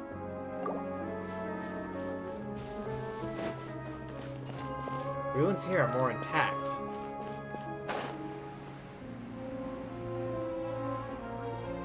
Water supply station?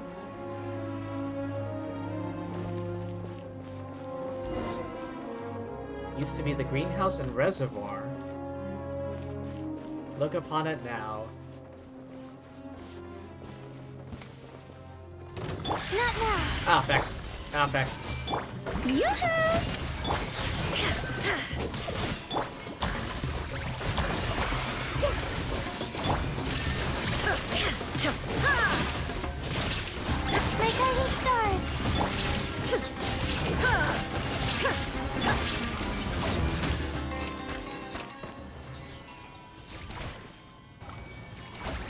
Where's the loot? I see no loot here.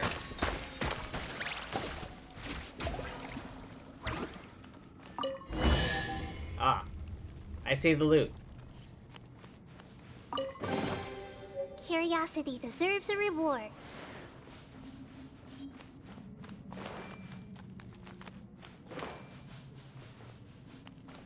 Oh, hello? Ah, of course. Strike a pose! Illusion shattered!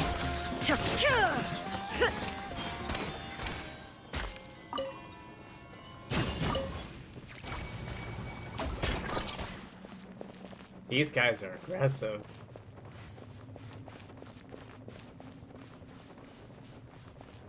Once a pump for water, now plies only sand. Stone tablet. Elegant but incomprehensible text. Aw, come on.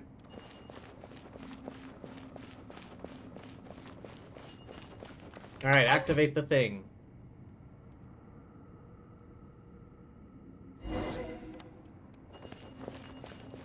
Can't help but wonder what this place looked like.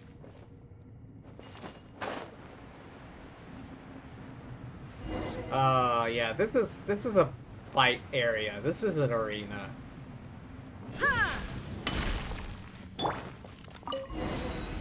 Wait, no. Yep. Yep. The night is cold. I see everything. Yoo-hoo! There is no escape!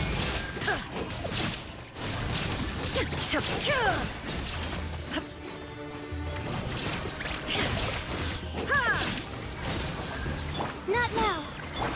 Hey! Illusion shattered!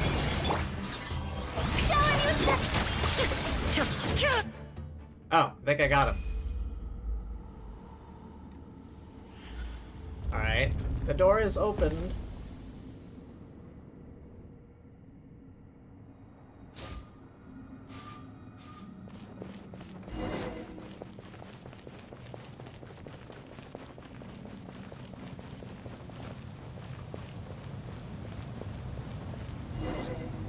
All I see is sandstorm. Was this place full of water? What is this? Mechanism once built to sustain a dream of eternity, to supply the oasis forever and always. Once propelled by water, now only driven by sand. King Deshret left his glass goblet here at the center of this place. The tales speak of him bidding farewell to joy, leaving his cup behind here as a receptacle to contain past traumas and memories. Those traumas and memories protected the eternal sleep of my mistress, the Lord of Flowers. Was that something that happened in your time? I suppose, but the details elude my recollection, what with my memories being as scattered as they are.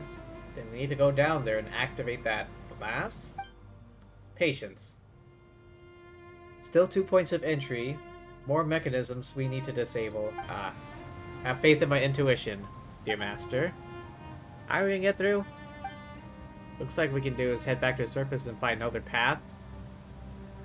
Find another way leading to the 2 tunnel entrances.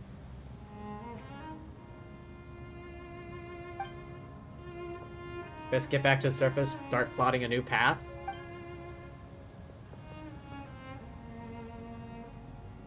Yeah, sure. Let's head back. Return to the surface with Jet.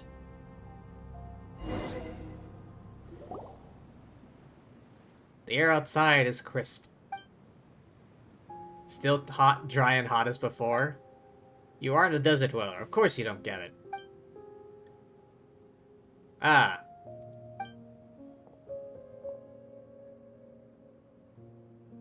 Why are all of you here? Why are all of you here?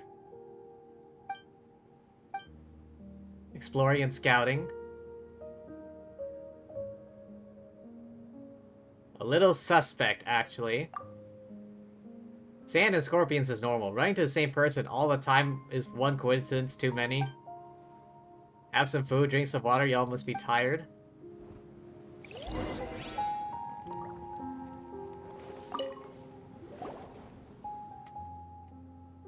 Got any plans after this? Wanna come with us? You found a path? Of course. Oh. The sky's dimming, we should rest. The path will still be there tomorrow. You're right about that. Curious, but never got to ask. Why do you hate Matriarch Babel? Other than Lumine, you've been mean to everyone, especially Matriarch Babel. Every word you say is always so harsh. What of it? Does it displease you that I taunt your tribe mother so? Of course it does, but I want to know why. Why, you ask? Let me tell you a story, child. Back in my day... The cold of the desert night bears a heft to its chill, and murmurs of secrets whisper over the midnight dunes, bask beneath the silvery fang of a crescent moon. With a low voice, the Jinni breathes life into a tale from an age long past. Once, a Jinni and a mortal king found themselves entwined in love, and from their union came children? But as time flowed, the mortal could not break the chains of power and ambition that clung to him, betraying the love of the Jinni. Hence, on the path of revenge, she twisted the fates of her children, wreathing them in a plot to unmake their father and kingdom. And time sailed ever onward. The children of the Jinni grew to become king and queen, yet fell to the same schemes, to the same curse, until their kingdom was finally shattered upon reaching Calamity's end. Such an ending, then, was that which the Jinni had orchestrated from the very beginning. That was a scary story. Horrifying even, but what does this have to do with my question? The Jinni in the story is not so unlike Babel.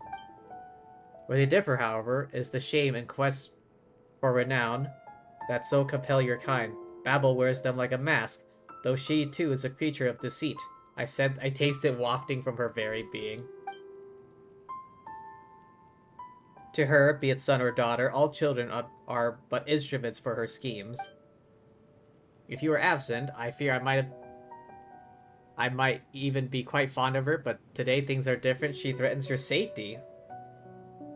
Affability is beyond my sphere of virtues. Babel isn't that kind of person.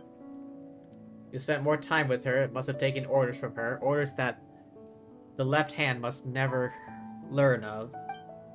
Perhaps those sordid affairs were just too inconvenient for you to face or consider.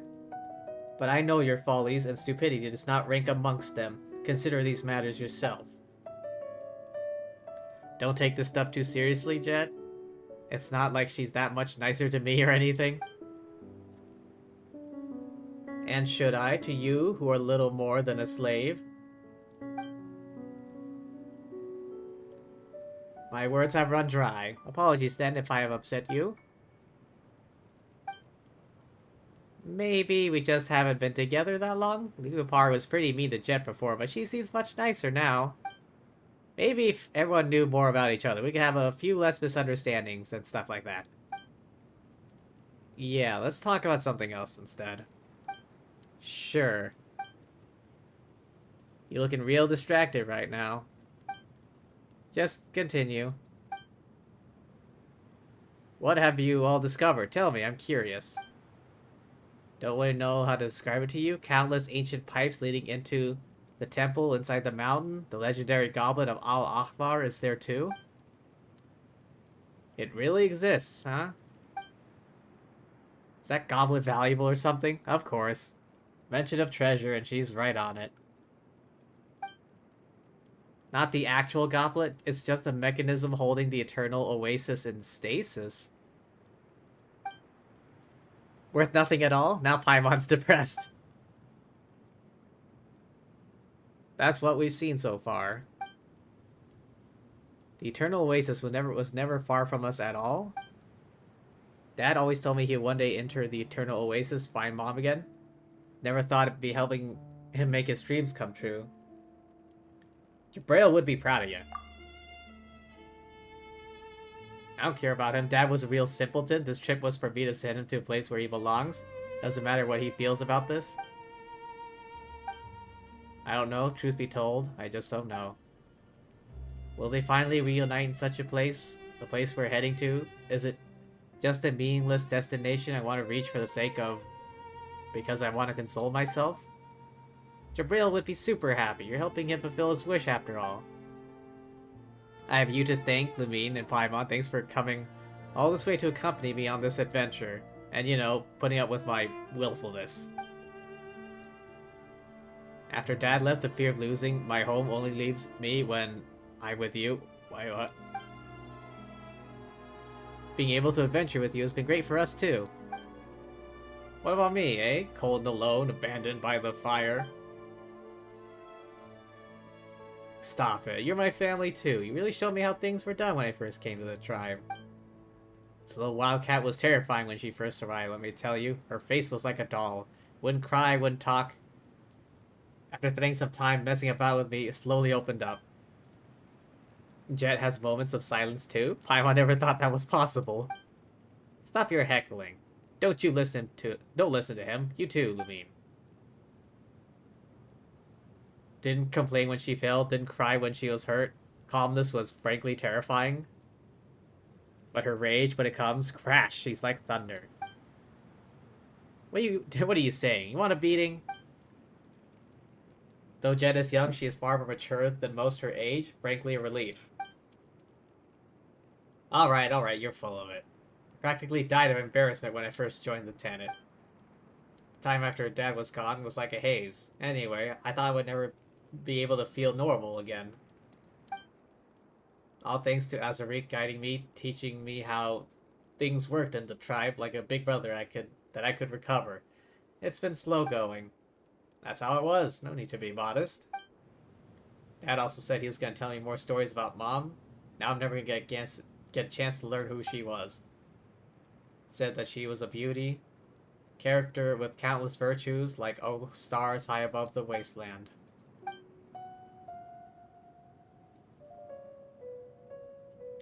O stars high above the wasteland, O nightingales weary from the day. It's time to take off the crown of roses, cleanse yourself with the wine made from grapes. Only memory I have left of her?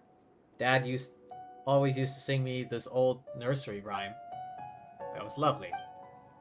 You know I'm always out of tune. Better than Jabrail. Practicing this one, huh? Finding my pitch got that much harder. Still learned pretty good, didn't I? Might be a little raspy, fits a soft melody like this, just like Jabrail. Get some rest, we have lots to do tomorrow. I'll stand watch. Sleep, close your eyes, let the eternal oasis welcomes the lonely wanderer. Lay upon the pure and flowing streams. For here, memories are forever sweet and pure. Ah, here we go. Sun's up. Got something to show you. Follow me. What's the hurry? What's with the secrecy? Can't you just show us here?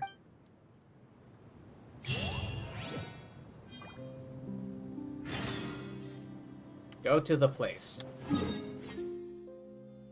Ah.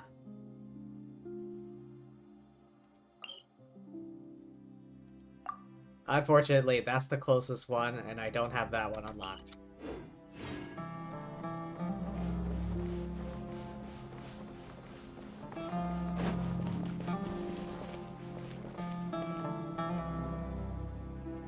Alright, hang on. Let me move to a party that moves a bit faster.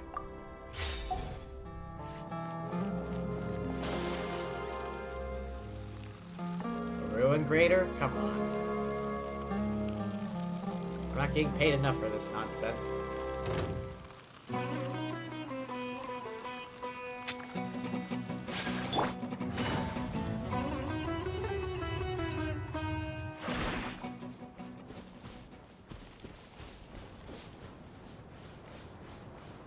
Should be somewhere up ahead.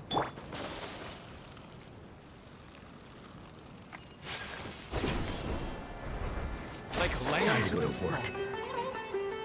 Run, run, run as fast as you can. Can't catch me, I'm Kamisato Ike.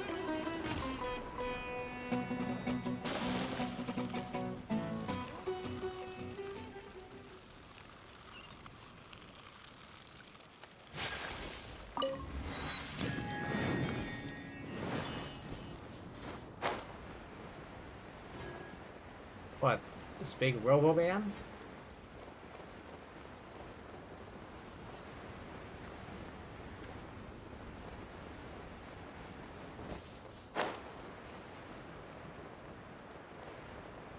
Ah, there we go. Yeah, big Robo-Man. Oh, let me guess. We have to go inside now, do we? This crack can be dug up everywhere in the desert. Why'd you ask us to come here specifically? Are we gonna play War Inside or something? This one's interior is in perfect condition. Activate it. What do you mean, activate it? An eye opener to be sure. What, turn this thing on?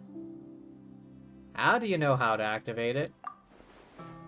The blueprints Aderpy left behind record the mechanical structure of this thing. Wasn't difficult to understand with the basic knowledge that I have. Maybe those northerners from the Snowy Lands gave it to him in a trade. Who knows what he would have wanted this for? We've seen one in the rainforest. A giant iron mountain. We even studied it. Yeah, we did. This is the first time I've seen one this intact. War machines left over from 500 years ago. Can't help but wonder what actually happened. Big guy seems a bit different from the one we saw before. Let's just go in through its arm first, shall we? Why are there so many underground internal areas and things? Dunes of Steel. Ah, at least there's this. How discomforting. Why would you even put a passage in the arm?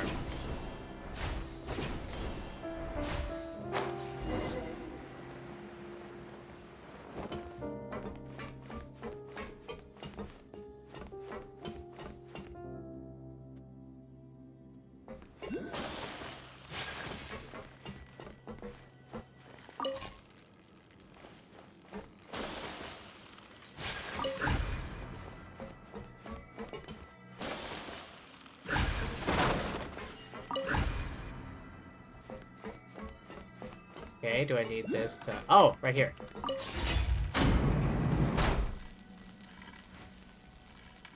Wait, what did Azarik just say now? Generator room should be down there. Activate the power system first. Oh, not more of this.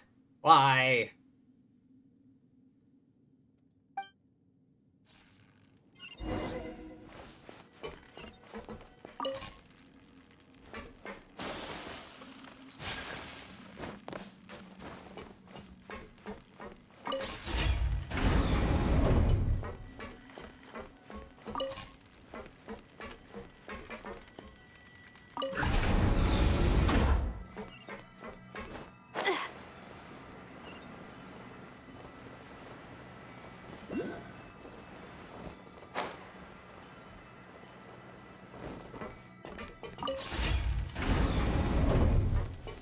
Okay.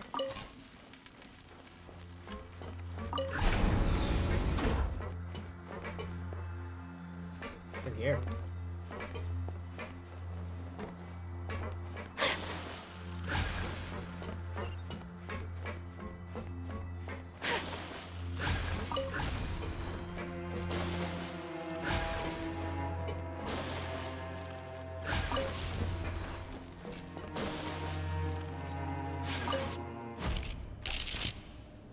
Alright, turn the lights back on at least.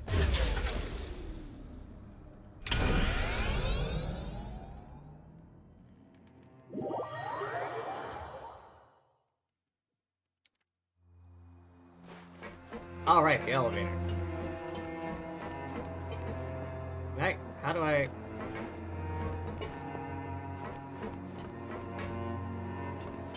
Oh, wait.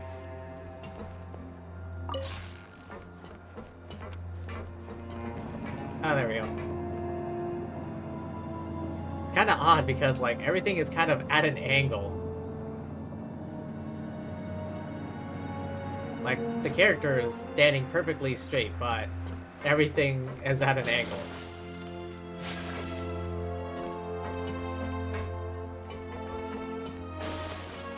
Ah, I'm stuck.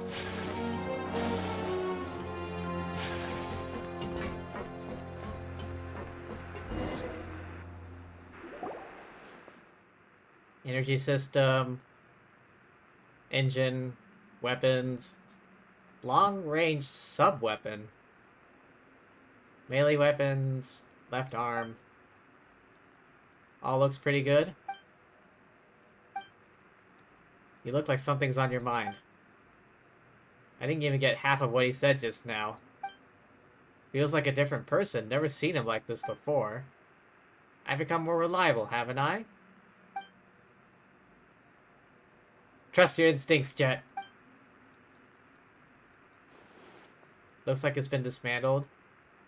The autopilot? We'll have to operate this big guy ourselves? You mean I have to, don't you? I shall guide you from the side. You know the way? I can sense the vibrations of my fragments. On my way.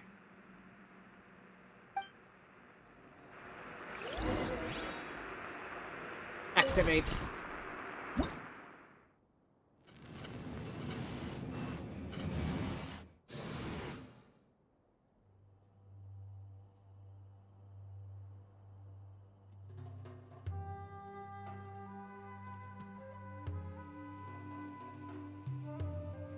What am I looking for?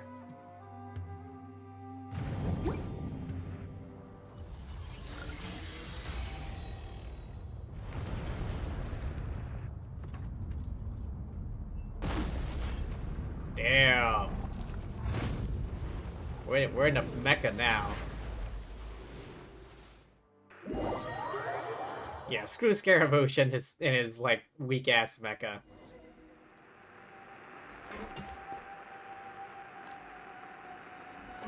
What happened?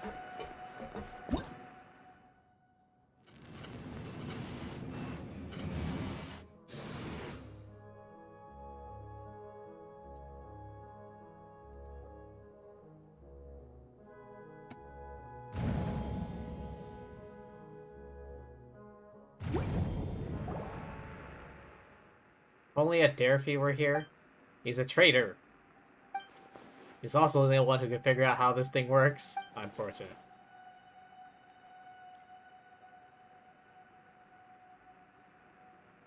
The amount of energy he consumes must also be absurd.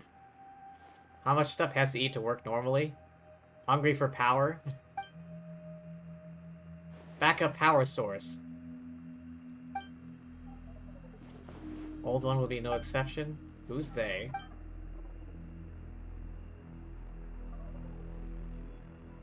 This isn't... Even I'm starting to get sketched out.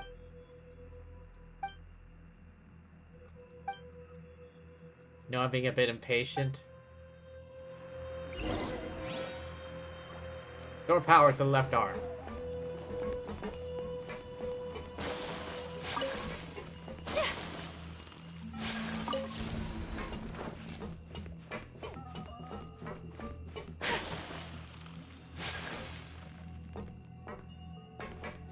Huh? Restore power to the left arm. Did I not do it right?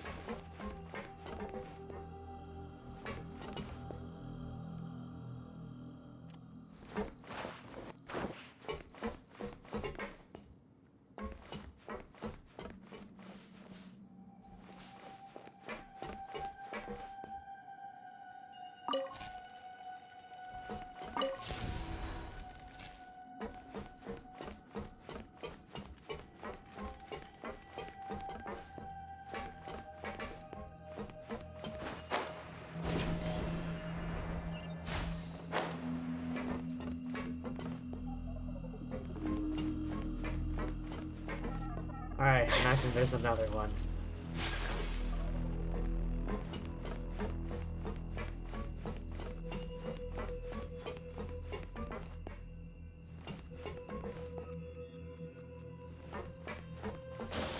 There should be another one, shouldn't there?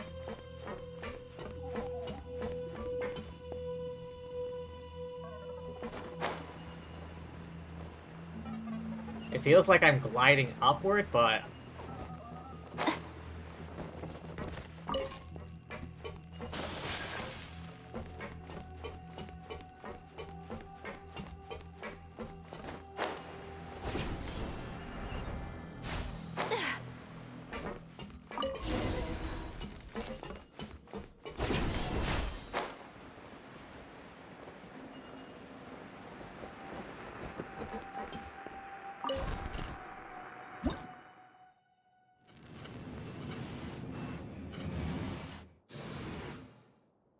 Ah, right here.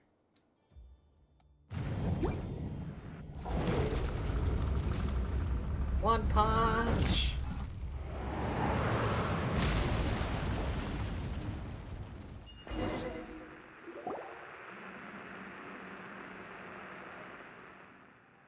Everyone okay? You alright? I'm okay. Guess none of us were hurt. We can enter that opening through the passage inside the arm. Leave some people here to stand guard, rest of us move on. Don't you care about the taboo anymore? I care more about your safety. Something's off. Like, when was this guy like a mechanical engineer?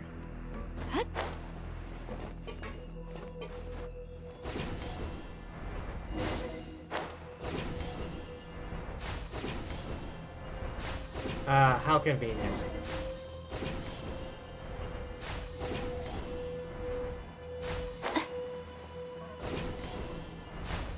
Oh, how very convenient. Oh, dear. Oh, hang on. I can see it. I can see it. Waypoint. Hydrate? Alright, hang on. Let me land first.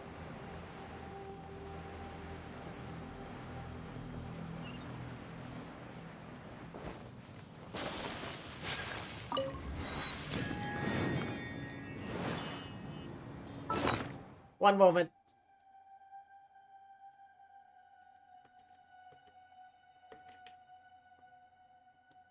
Ah.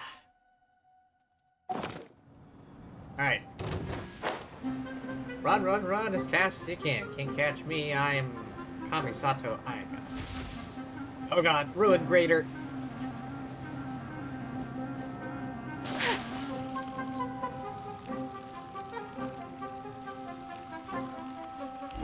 Oh, why is it purple?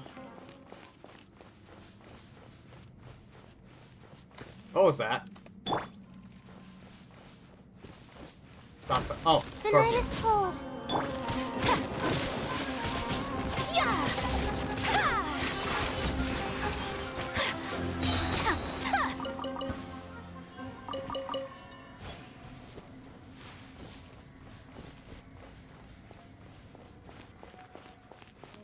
Keep exploring, it says.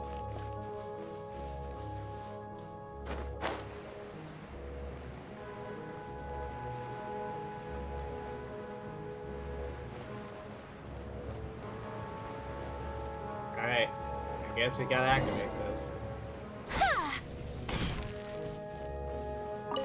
More like a sand pump at this point.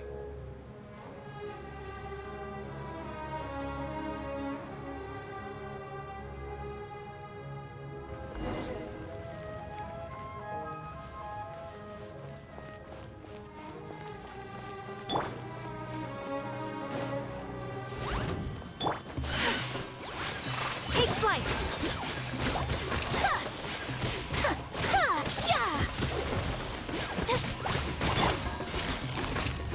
Gotcha.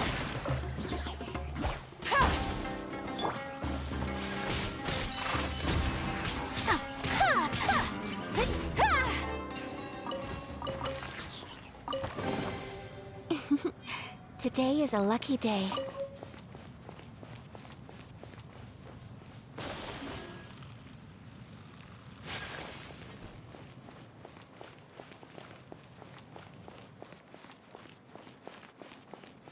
Wish.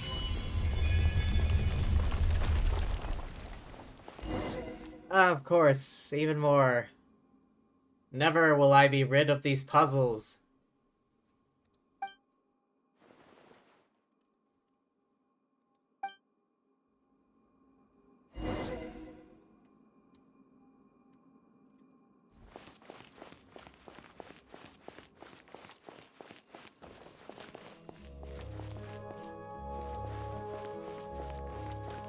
Look for the passage to proceed.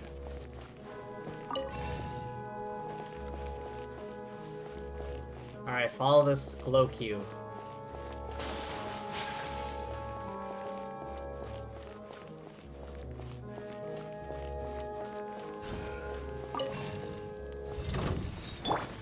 Not now.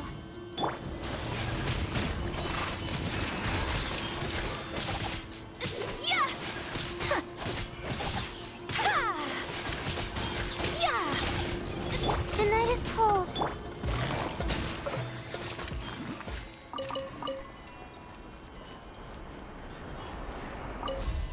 No, wait, I forgot.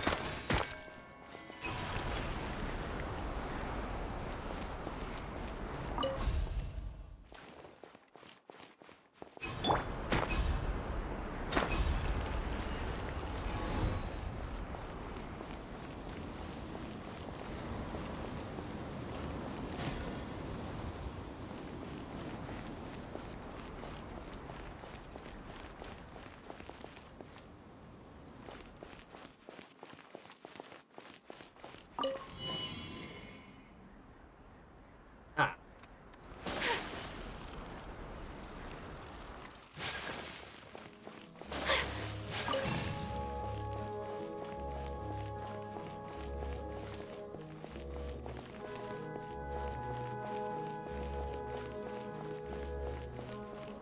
Is it gonna... no?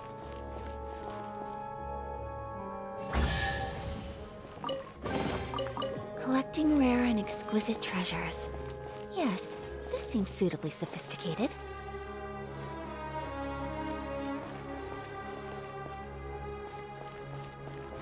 Oh wait, I need to do this first.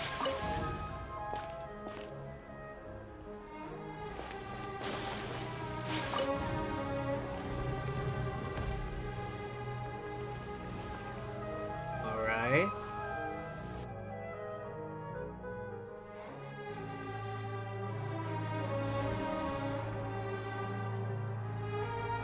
Oh.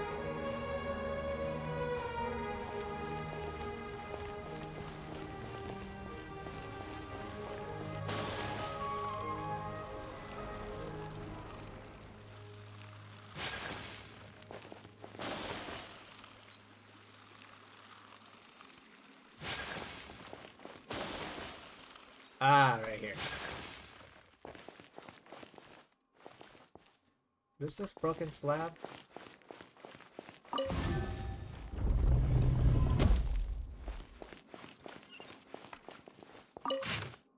Records of Mount Damavand, Part 1. Inspections in recent years shown Orchard of Pyre Days' water output has been decreasing.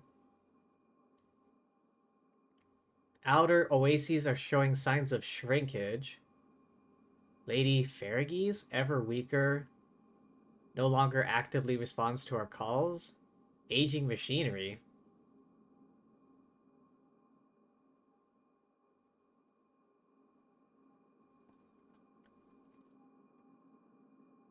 Huh. Some sort of water supply thing.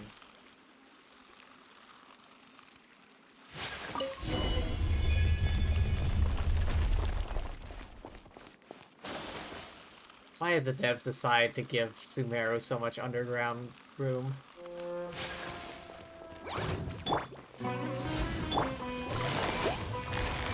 Quietly now. Whirling snow! Ha! Ha! Yeah! Ha!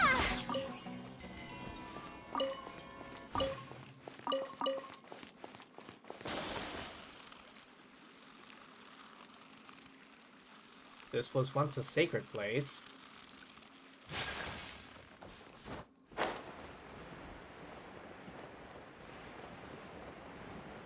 You know what? I'll deal with it. My guiding star.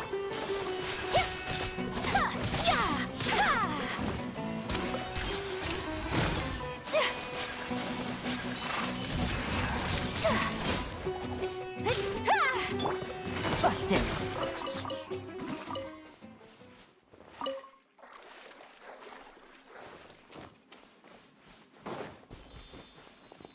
Lord charged the mortals' ideal kingdom, guarding eternal oasis. City of Goravat fell into a gap in the sand. I might have to reread this on the wiki or something. Because I'm pretty sure I'm missing a lot of stuff because I'm getting caught up in fights and whatnot.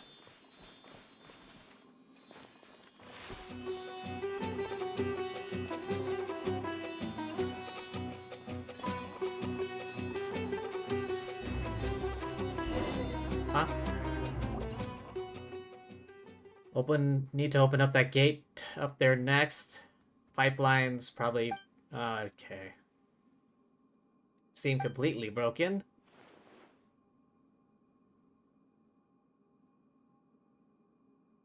If the mechanism that controls the gate is on one side, then the other side. That room over there. We'll see what's in there first.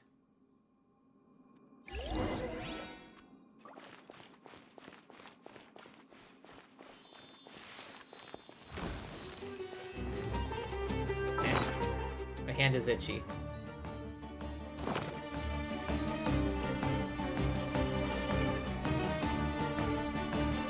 The night is cold. Gotcha.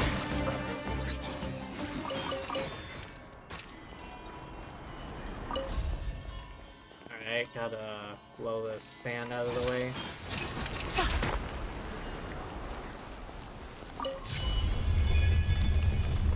And I gotta go through this whole thing in a very roundabout way.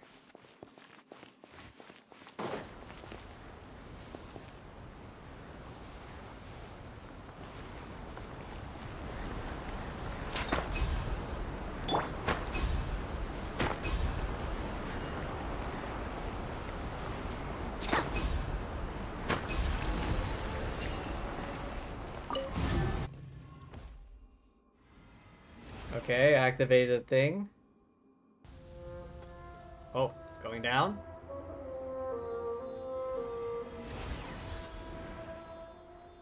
Going up.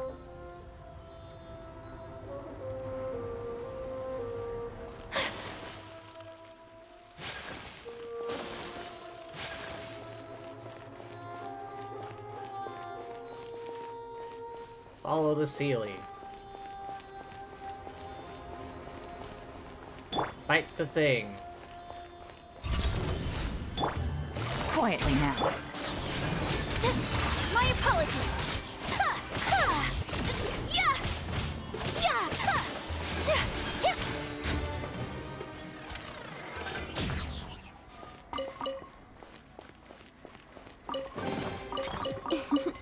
Today is a lucky day. Oh, where are you going? Where are you going?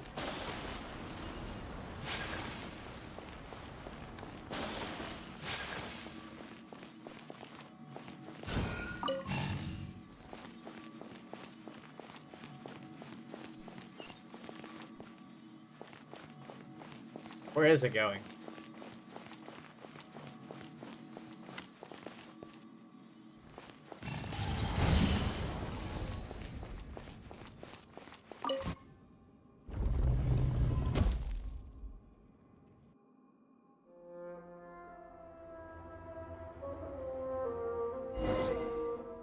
Ah, the ever-present confusion.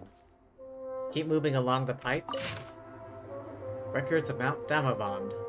Part 2. Lower rank priests. Contains sand sediment. Never happened before. To clean the pipes, water supply disrupted for half a day.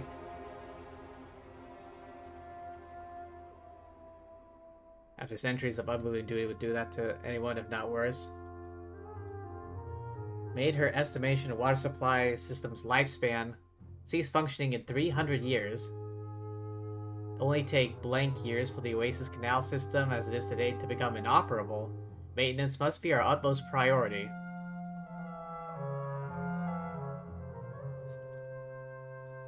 Large-scale maintenance, rejected large-scale maintenance, disturbance bring to the sanctuary goddess of flowers' tomb. Great Jinni, whom King Deshret himself charged with guardianship, over the orchard. Some of her power can be diverted to cleansing waterways. I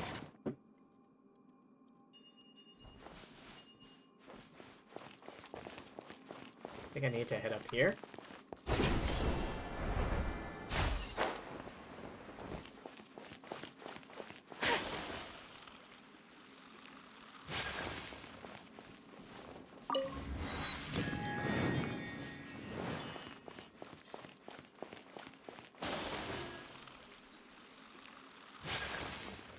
Always feeling more and more lost.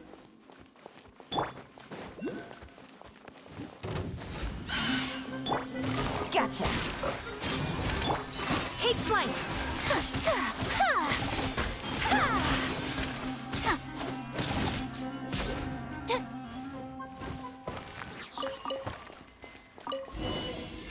Door's unlocked. Dendroculus!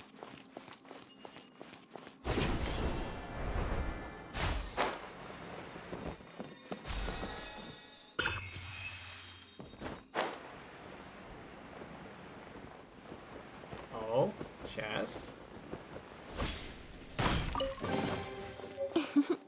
Today is a lucky day.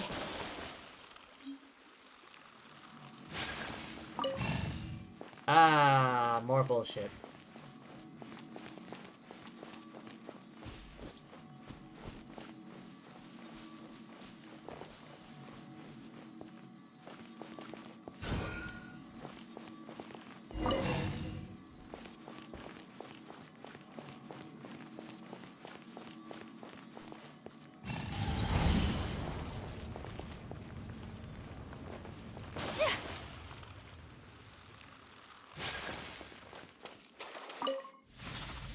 Another fragment.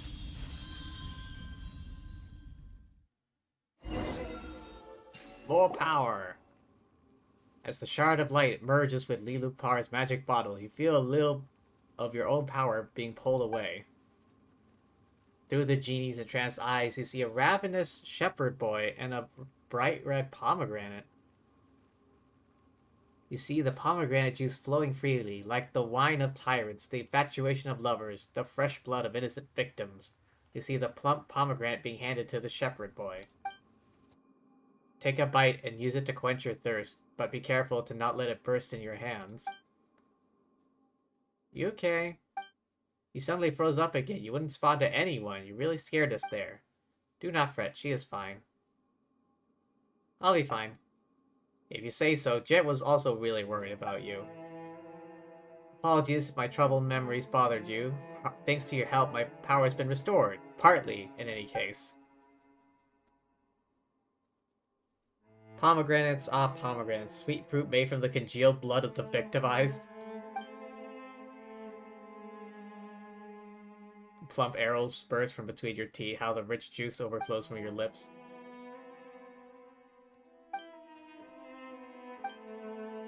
We should go. Still many mechanisms waiting for us ahead. Are you sulking again? I just said we should go. Little wildcat is about to bite.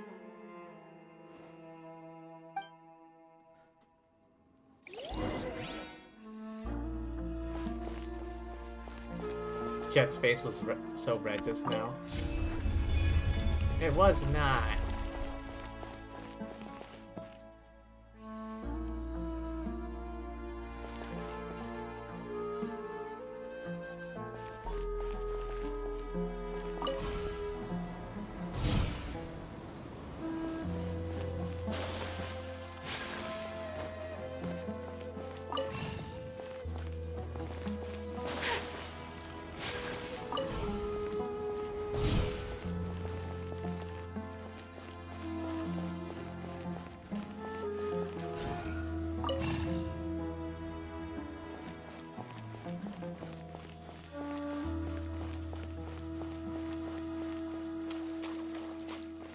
When will I finally be free from this puzzle prison?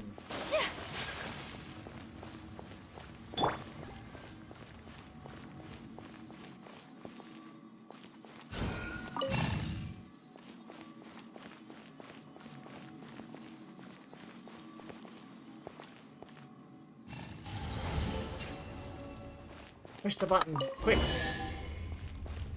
Ah, snake things. Easy money. If you say so. My guiding star. Quietly now.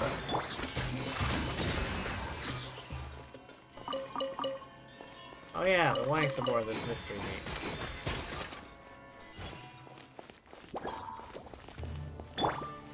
Not now.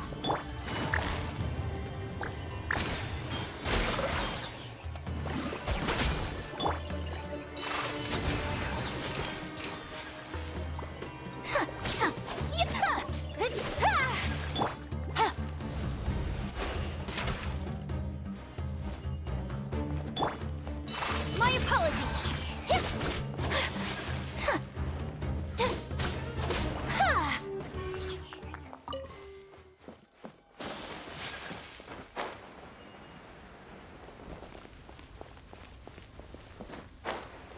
Oh, how much more down do I need to go?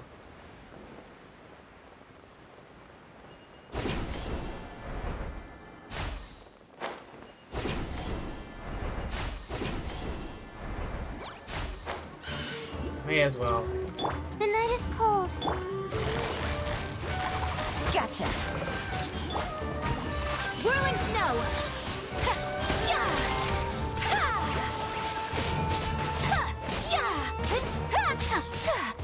My guiding star. My apologies.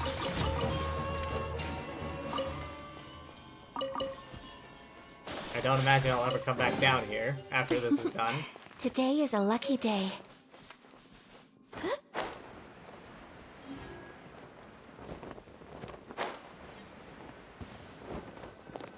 Ah, of course.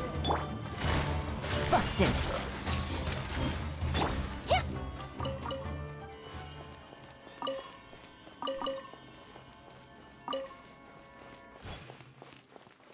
What now?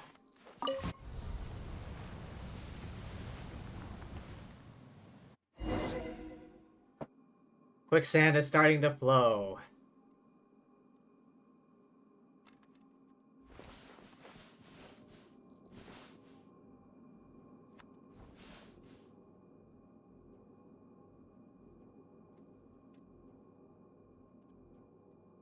Ah, jeez. Oh. You know what? I think I'm gonna call it here for today. 4 hours is a solid stream for me.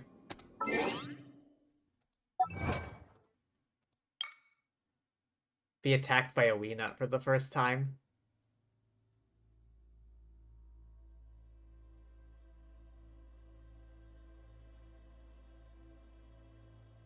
What was this? The same mistakes. Range combat is advantageous to us. What was the unlock condition?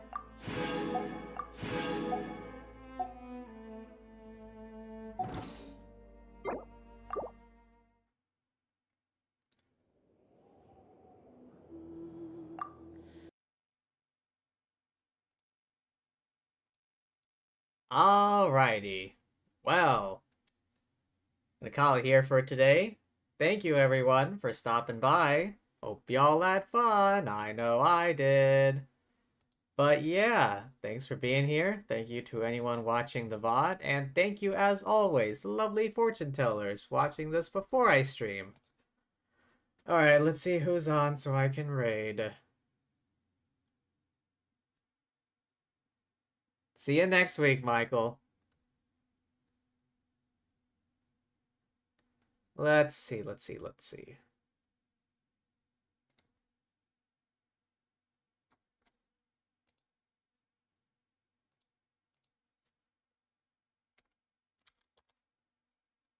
Alright, find someone playing Genshin. Someone with not too many viewers.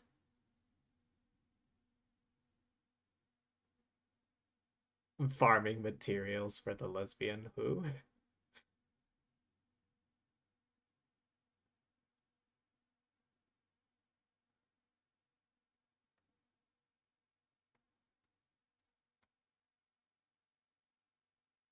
You got someone?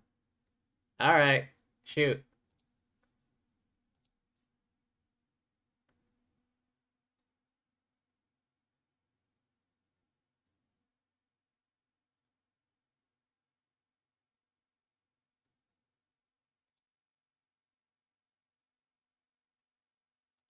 Alright, let's look up that name.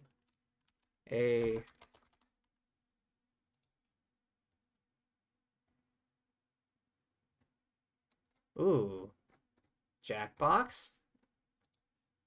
Alright, let's go say hi. Start raid. But yeah. Thanks for stopping by. Remember to hydrate, rest up, eat all that good stuff, and peace out, yo!